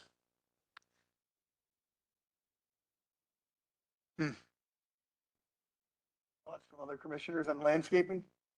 The meeting's now yours. We're at. Okay. Good job. You asking Kelly questions? Yes, about the landscaping. Okay. Oh, I guess while you're up there, then I'll ask one more then, because we've talked at many of these meetings about our hands are tied by the state law. Mhm. And I can't remember how long you worked with the county. Did you work with the county doing these projects before the new state law basically superseded the county authority? No, when I was started here about 2.5 years ago, the state law was already in effect. So you wouldn't be able to answer questions as to how similar or what are the main differences on setbacks or landscaping that in the previous county ordinance versus the state law? No, I would not be able to, but Marguerite was here at that time, so she can speak to that. I'm just wondering, in essence, how close we are. I mean, maybe we're just trying to use ourselves as a scapegoat for the state law, but the county did indeed have a previous comprehensive plan that applied to solar farms, correct? They did. We actually changed the original screening requirements to implement the county's landscaping requirements to these types of developments. Prior to that, they did have specific screening, which were equivalent to the land use buffer screening requirements we have, which is typically you need evergreen trees per, I believe, every 40 feet. And then you'd have shrubs every 5 feet along the fence line. What we actually required with changing the ordinance was to require road frontage screening, road frontage landscaping along the new development. So now they have to put in trees along the road frontage. They would have to place, in terms of screening, trees and shrubs, and they can use our landscape requirements, but they also could request alternative compliance to give them a little bit more creativity and flexibility and apply the agrivoltaics that they utilize, as well as the native pollinators to help achieve the landscaping requirements that the county would require. And did the new state law kind of diminish the amount of screening that was required by the county, or did it complement about the same amount? No, I mean, right now, any residential properties within 300 feet of a solar facility has to be screened. The state requirements do authorize the counties to allow screening. The one restriction is we cannot condition a berm. It would be the requests basically would have to come from the developer itself. to put in a berm, but we could not mandate a berm for screening. Aside from that, we would accept any signed affidavits from the adjacent property owners if they were waiving their requirement for screening for a solar facility across from them. And then, so you mentioned setbacks for screening. So is the setbacks of the solar photovoltaics from a residence, and not, I guess they use the term non-participating resident, consistent, the old law for Will County, or the old rule for Will County versus the new state? Pretty much, yes. Okay. So it is somewhat apples to apples. In terms of screening requirements, yeah, I would say. And then the 20-foot height, I guess I'm done with the two of you. Thank you very much. Because I'll ask about the 20-foot height. That was mentioned several times. And I believe it's confirmed in this nice map I have. 20-foot height is the height of the solar panel. So I assuming at sunrise and sunset, that's when they hit the highest. Yes, at max tilt. At max tilt at sunrise and sunset, they would be at that max height. No, that it matters if it's dark, but do they reset to a flat position? Or Well, actually, as they track the sun over the course of the day, when they're at their maximum orientation, they're at their height, but they will revert to stow mode, which is an orientation that's parallel with ground level at night after sunset. Is there an override per se in a, we'll say a weather alert?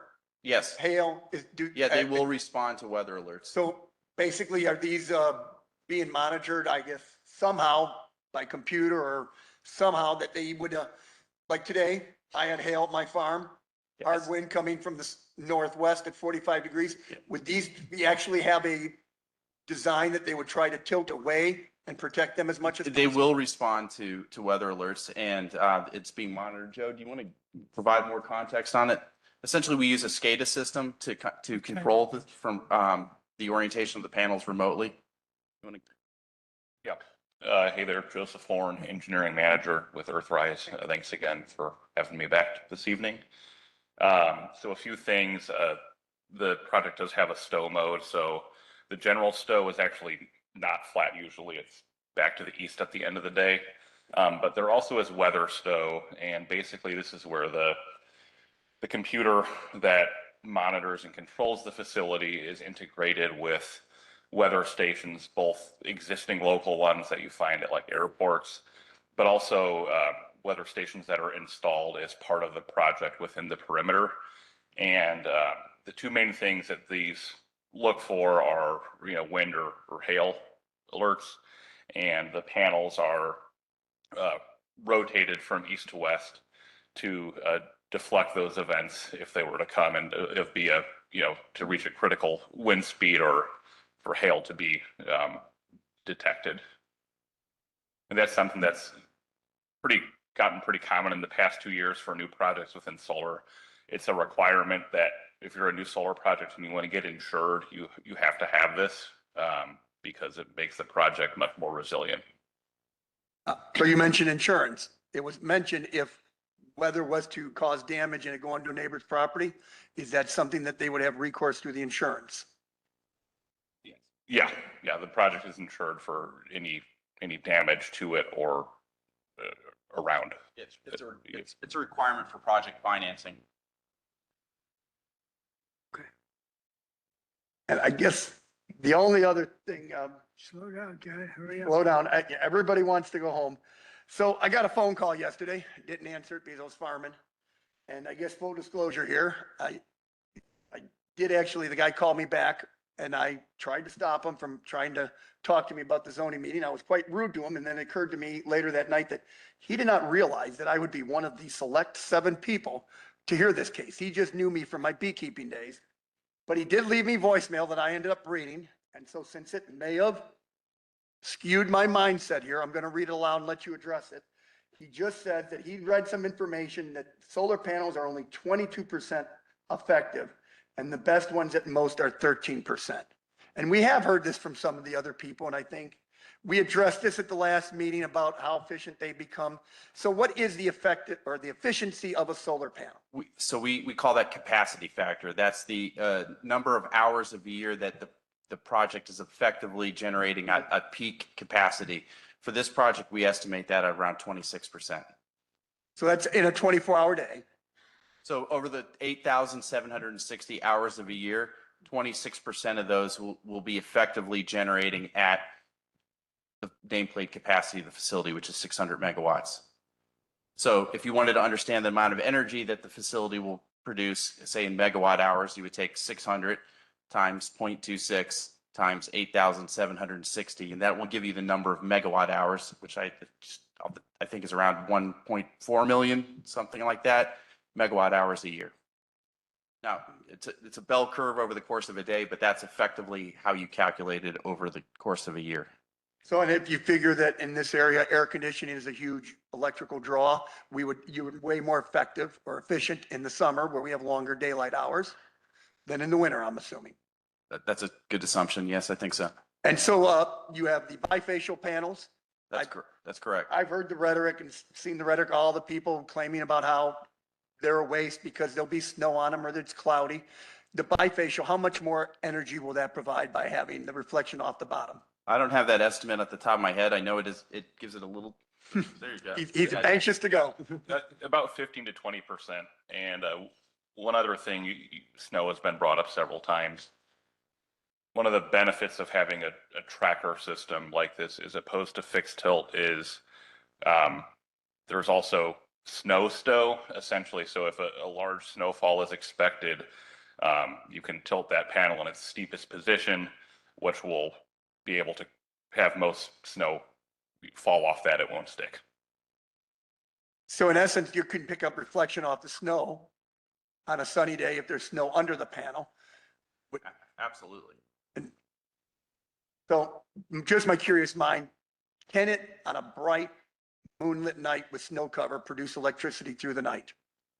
That's a really good question. Yes, in like a full moon night and like that, you can get about 1% of the normal like peak, high noon daytime production. 1% is 1%, but living out in the country, I've seen sometimes with a beautiful fresh snow and a full moon, I swear I could go outside and read a newspaper. It is really quite amazing. Anybody else got questions? I'll just see what else. I think it's time to take a vote.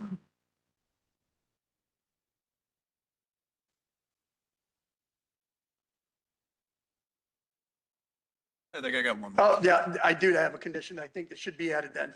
So we've got 3 townships that say you haven't played ball with them or you haven't come to agreements. I guess the only way to really make sure that this happens, we could add as a condition. I got rough language that no construction to take place until road use agreements are signed with Green Garden, Wilton, and Manhattan Township. And I'm thinking that would appease them better than nothing being said at this meeting. But would you be agreeable to something of that kind? Well, our concern is that, we've initiated the process with them and they've kind of given us mixed messages about that. So, the concern would be if, we made that commitment in good faith and that was not returned to us, then we would be in a difficult position. They could obstruct the project indefinitely. I can personally attest that the Wilton Township roads are not in good shape, and it's not because of lack of trying. There's just no funding. There is none. We're very willing to and work they're with gonna Wilton get- Township. So in the spirit of cooperation, we would be willing to make that commitment. I know they have bridges that are very at risk. They've been probably very fortunate. I've gone over a bridge that I think says 3 or 5 tons. I'm thinking, this can really hold it. I'm assuming somebody's verified it, but It's ultimately a benefit to us if the roads are capable of, supporting the construction traffic that we plan to utilize to build the project. We'll make that commitment tonight on a road use agreement with the 3 townships. No construction will begin before that.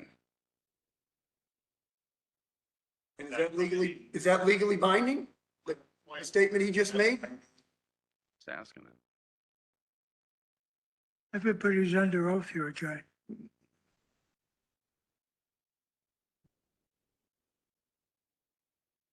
I'm just gonna note with, the roads and everything, so they're gonna be after, if the special use permit is approved, required to go through permitting. At the time of permitting, site development, building permit, they're gonna be required to get road authority approval.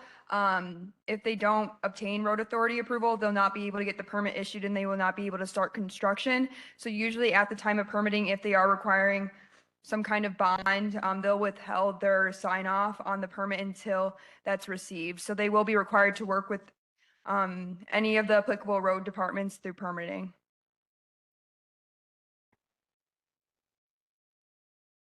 I just want to point out specifically for solar, road use agreements are required as code. So it is part of section 9.245, as well as a road survey. What we've done in policy is we rely on the road commissioners to look at those requirements, and they would be signing off approval with either acknowledging that they have a road use agreement in place, or we've had some road authorities waive those requirements and just sign off on solar permits. So it's really the road commissioner following up with those two requirements at time of permitting. So adding a condition is redundant. Correct. And it's going to be redundant many times. Okay. And I feel the daggers in my back and the eyes in my head. Everybody wants me to be quiet. And I guess it's too late to be quiet if you're stupid. I've already spoken, remove the, oh, no. We want to continue on so we can get a vote in tonight.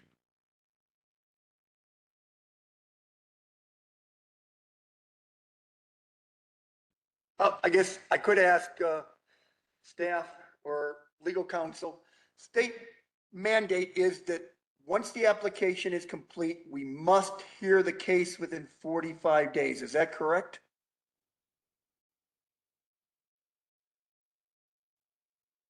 "45 days was the old statute. The updated one is within 60 days, and this does comply with that requirement. Does comply. So if we tabled this, how long could we table it for? When did the clock start ticking? So I believe from start of public hearing, it has to be heard within 30 days. So really, after this, it has to go to land use and county board. So in order to table it, it's likely that the solar company would have to waive that requirement. They would have to wait. And Waive so that if 30-day we don't have it heard from that, is it an automatic approval on their behalf? If we tabled this and the clock ran over them 60 days? No. No, I don't believe so. I don't think so. We get a slap on the wrist from JB Pritzker? So I mean, what is a rule without ramifications? Yeah. So what is to keep us from tabling it for months? I guess we didn't address this July 1st, but I guess. Maybe a lack of a second. Okay. I mean, we Seen would, that happen before. and we would respectfully request, consideration tonight. We've presented our evidence. We've heard from the public. We've answered all the questions. I think I have about 2 minutes of closing that just says we've complied with your ordinance and we hope to have earned your votes. So I haven't heard a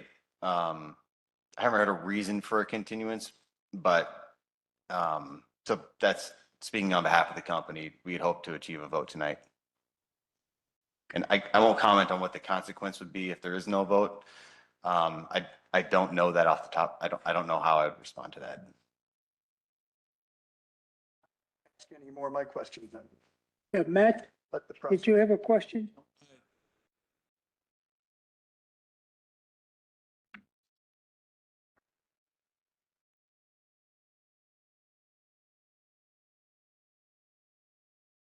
Sorry, it escapes me right now.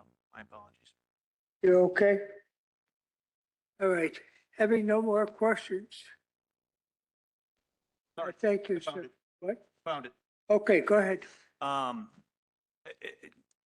With the scope of the project being 6,000, 6,100, 6,600 acres, what be it, what is, I guess, the driver to do this all at once versus a tapered development of 1,000 acres at a time? Is it just like like mobilization of the construction cost, cost fees? Is there a specific timing for any, federal deadlines? Just more for my edification than anything. Yes, we develop at the utility scale, at the transmission scale. So we're interconnecting at the, there's various layers of the grid. There's the distribution level, which the community solar projects, the 40-acre projects you're probably familiar with. It's a very different business model than ours. We develop a transmission scale. We sell into the wholesale market. And for that to be cost effective, you really have to do it at scale. And because of our strategy involves interconnecting at these peaking plants, that's really defining the capacity of it. And so we have to develop a project footprint capable of supporting that capacity.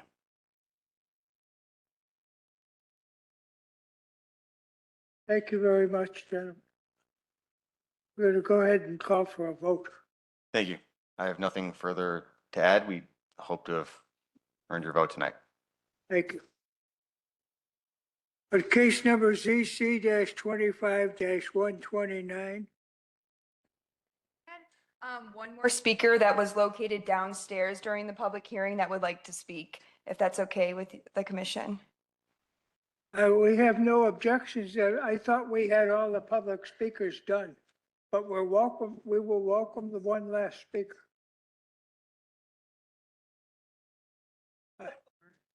You're the I'm it. troublemaker, huh? There's a couple of things I really wanted to get a point across. So one question came up with regards to what the effect of the real estate cost to the real estate to the neighboring properties. I've been doing real estate in this area for 50 years. And I will tell you that I've had a lot of people come up to me and tell me, no, they will not buy property adjacent to property where the solar's going. And we have a couple of developments located in Green Garden Township that we're working on currently. And the people that's the number one question, where's the solar going? And if it goes, they don't want anything to do with it. So it will negatively impact rural development.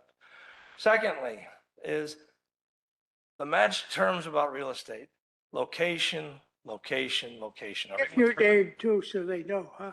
Oh, location, location, location. Yeah, I said give your name too, so they know who you Gregory are. Clark, J. Clark Realty, Frankfort, Illinois.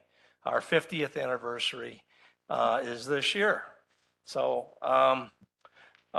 location, location, location is, you will look at some of these sites that they're asking for, and those locations probably are not really good for the neighborhoods or the areas that they're in. Some places it may not have an impact or an effect.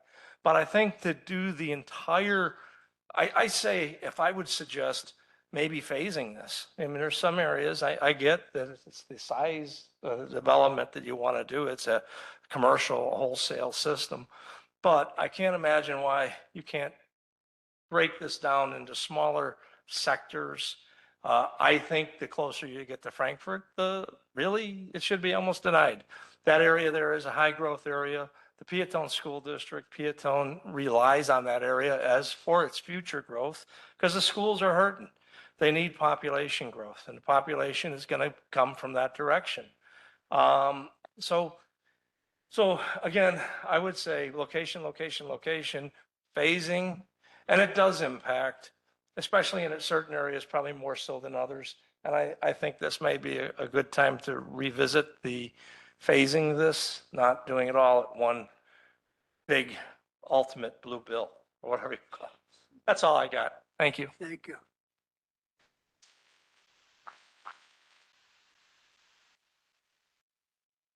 All right. Back to this, we're going to, on case number ZC-25-129, I would solicit a vote. So may I have somebody make a vote? Mr. Chairman, before we take that vote, I just want to let you know that we need a motion to remove condition number 5. Say that? We need a motion to remove condition number 5. Oh, yes. Chairman, on ZC 25-129, S25-056, I make a motion to strike condition number 5 in staff report. And Lewis is the second. Okay. Okay, so would I have a roll call, please? Yes, sir. Louis Navarette, Yes. Karen Warwick, Yes. Matt Garland, Yes. Kimberly Mitchell, Yes. John Kiefner, Yes. Chairman Hugh Stippen. Yes. 6-0.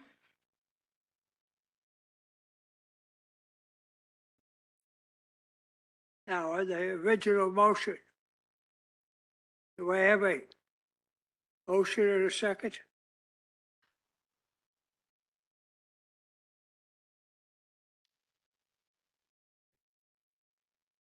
What's that? We want some motion. Mr. Chairman, I make a motion to approve KCC 25-129/S25-056 for a special use permit for a commercial solar energy facility with 4 conditions. A second. Okay, I have a motion and a second. May I have a roll call? Yes. Louis Navarette, Yes. Karen Warwick, No. Matt Garland, Nope. Kimberly Mitchell, Due to the size and scope, the people affected, and the quick time frame of this, I'm going to vote no. John Kiefner, John Keeper. I'm thinking, I would like to discuss it with the commissioners, but I guess that ship has sailed. Yes. Chairman Hugh Stippen, No. fails 4-2.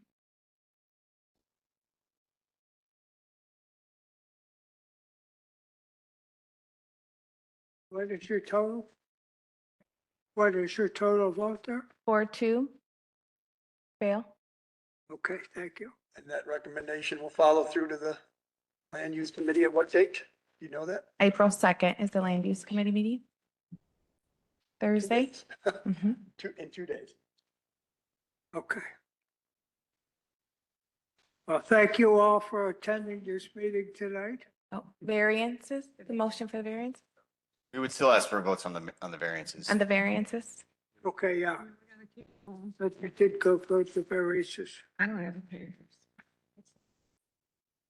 ZC 25-129. Variances for maximum ground cover plant height from 13 inches to 36 inches for 96 variances and 1 per pin. Before you guys make a motion, I just want to say if any commissioner disagrees with an item within the consent agenda or objects to an item, that item can and should be removed from the consent agenda and a separate vote will be made. Was an item within the consent agenda, as far as I know. Has anybody changed that? No. Okay. Mr. Chairman, for ZC 25-129, what's the variance number? Am I not figuring this out?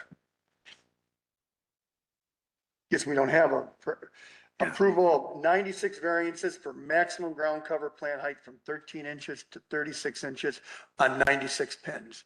Did we have to make a motion for a vote for consent agenda, or is this just assumed? Oh, we are.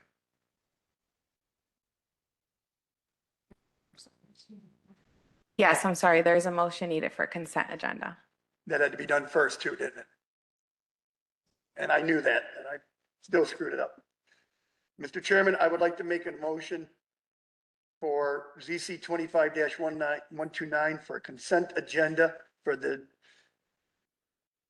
variances number 2, 3, 4, 5, and 6 for the special use 25-056.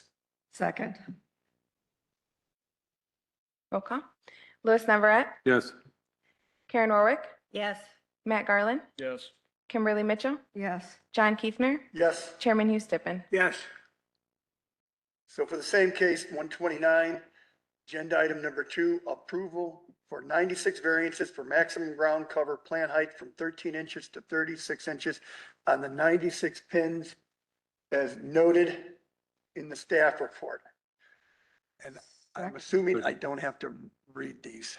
No. Second. Thank you. Second. Mhm. Gotcha. Okay. Louis Navarette, Yes. Karen Warwick, Yes. Matt Garland, Yes. Kimberly Mitchell, Yes. John Kiefner, Yes. Chairman Hugh Stippen. Yes. 6-0 approved. Same case, 192 or 129, agenda item 3, approval of the 96 variances for number of required mowings from 5 times to 1 time for 96 pins. Second. I have a motion, a second. Louis Navarette, Yes. Karen Warwick, Yes. Matt Garland, Yes. Kimberly Mitchell, Yes. John Kiefner, Yes. Chairman Hugh Stippen. Yes. 6-0 passes. Same case, 129, agenda item 4, approval of variance for lot frontage from 300 feet to 0 feet for pin 13-19-22-200-12-40. Second. Louis Navarette, Yes. Karen Warwick, Yes. Matt Garland, Yes. Kimberly Mitchell, Yes. John Kiefner, Yes. Chairman Hugh Stippen. Yes. 6-0 passes. Should for the record state that that should not be 4 zeros, it should be 0000. That could be misinterpreted. Same case, 129, agenda item 5, approval of variance for lot frontage from 300 feet to 0 feet for pin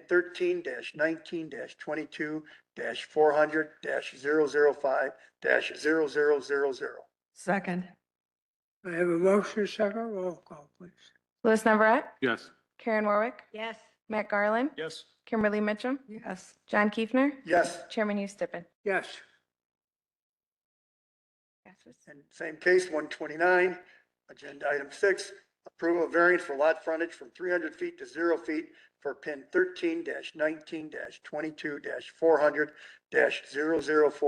13-19-22-400-004-0000. Second. Okay. Louis Navarette, Yes. Karen Warwick, Yes. Matt Garland, Yes. Kimberly Mitchell, Yes. John Kiefner, Yes. Chairman Hugh Stippen. Yes. Okay. Passes 6-0.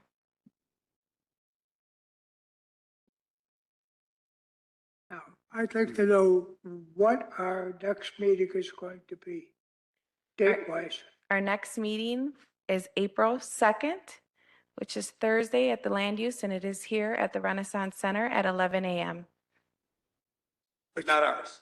I got a Not packet to the. Land Use Development Committee. Oh, our next meeting for I think that's PZC, what it I'm is, sorry, PZC. is April 7th at the Will County Board Room. Back in the smaller quarters. Yes.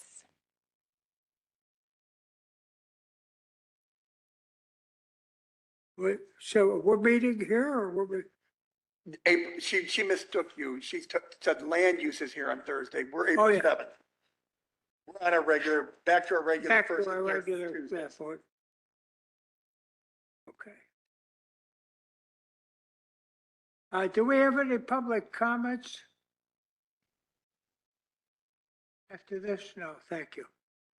Okay, we'll announce our adjournment.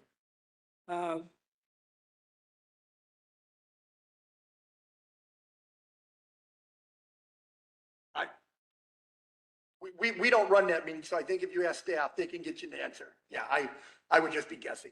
We would be guessing, yeah. Yeah. See who they are. Yep. What do you do with all the binders? I'd like a motion for adjournment. Motion to adjourn. Second. And Louis is the second. All in favor? Hey. Aye. Any opposed, same sign? Okay, thank you. And that makes me whole.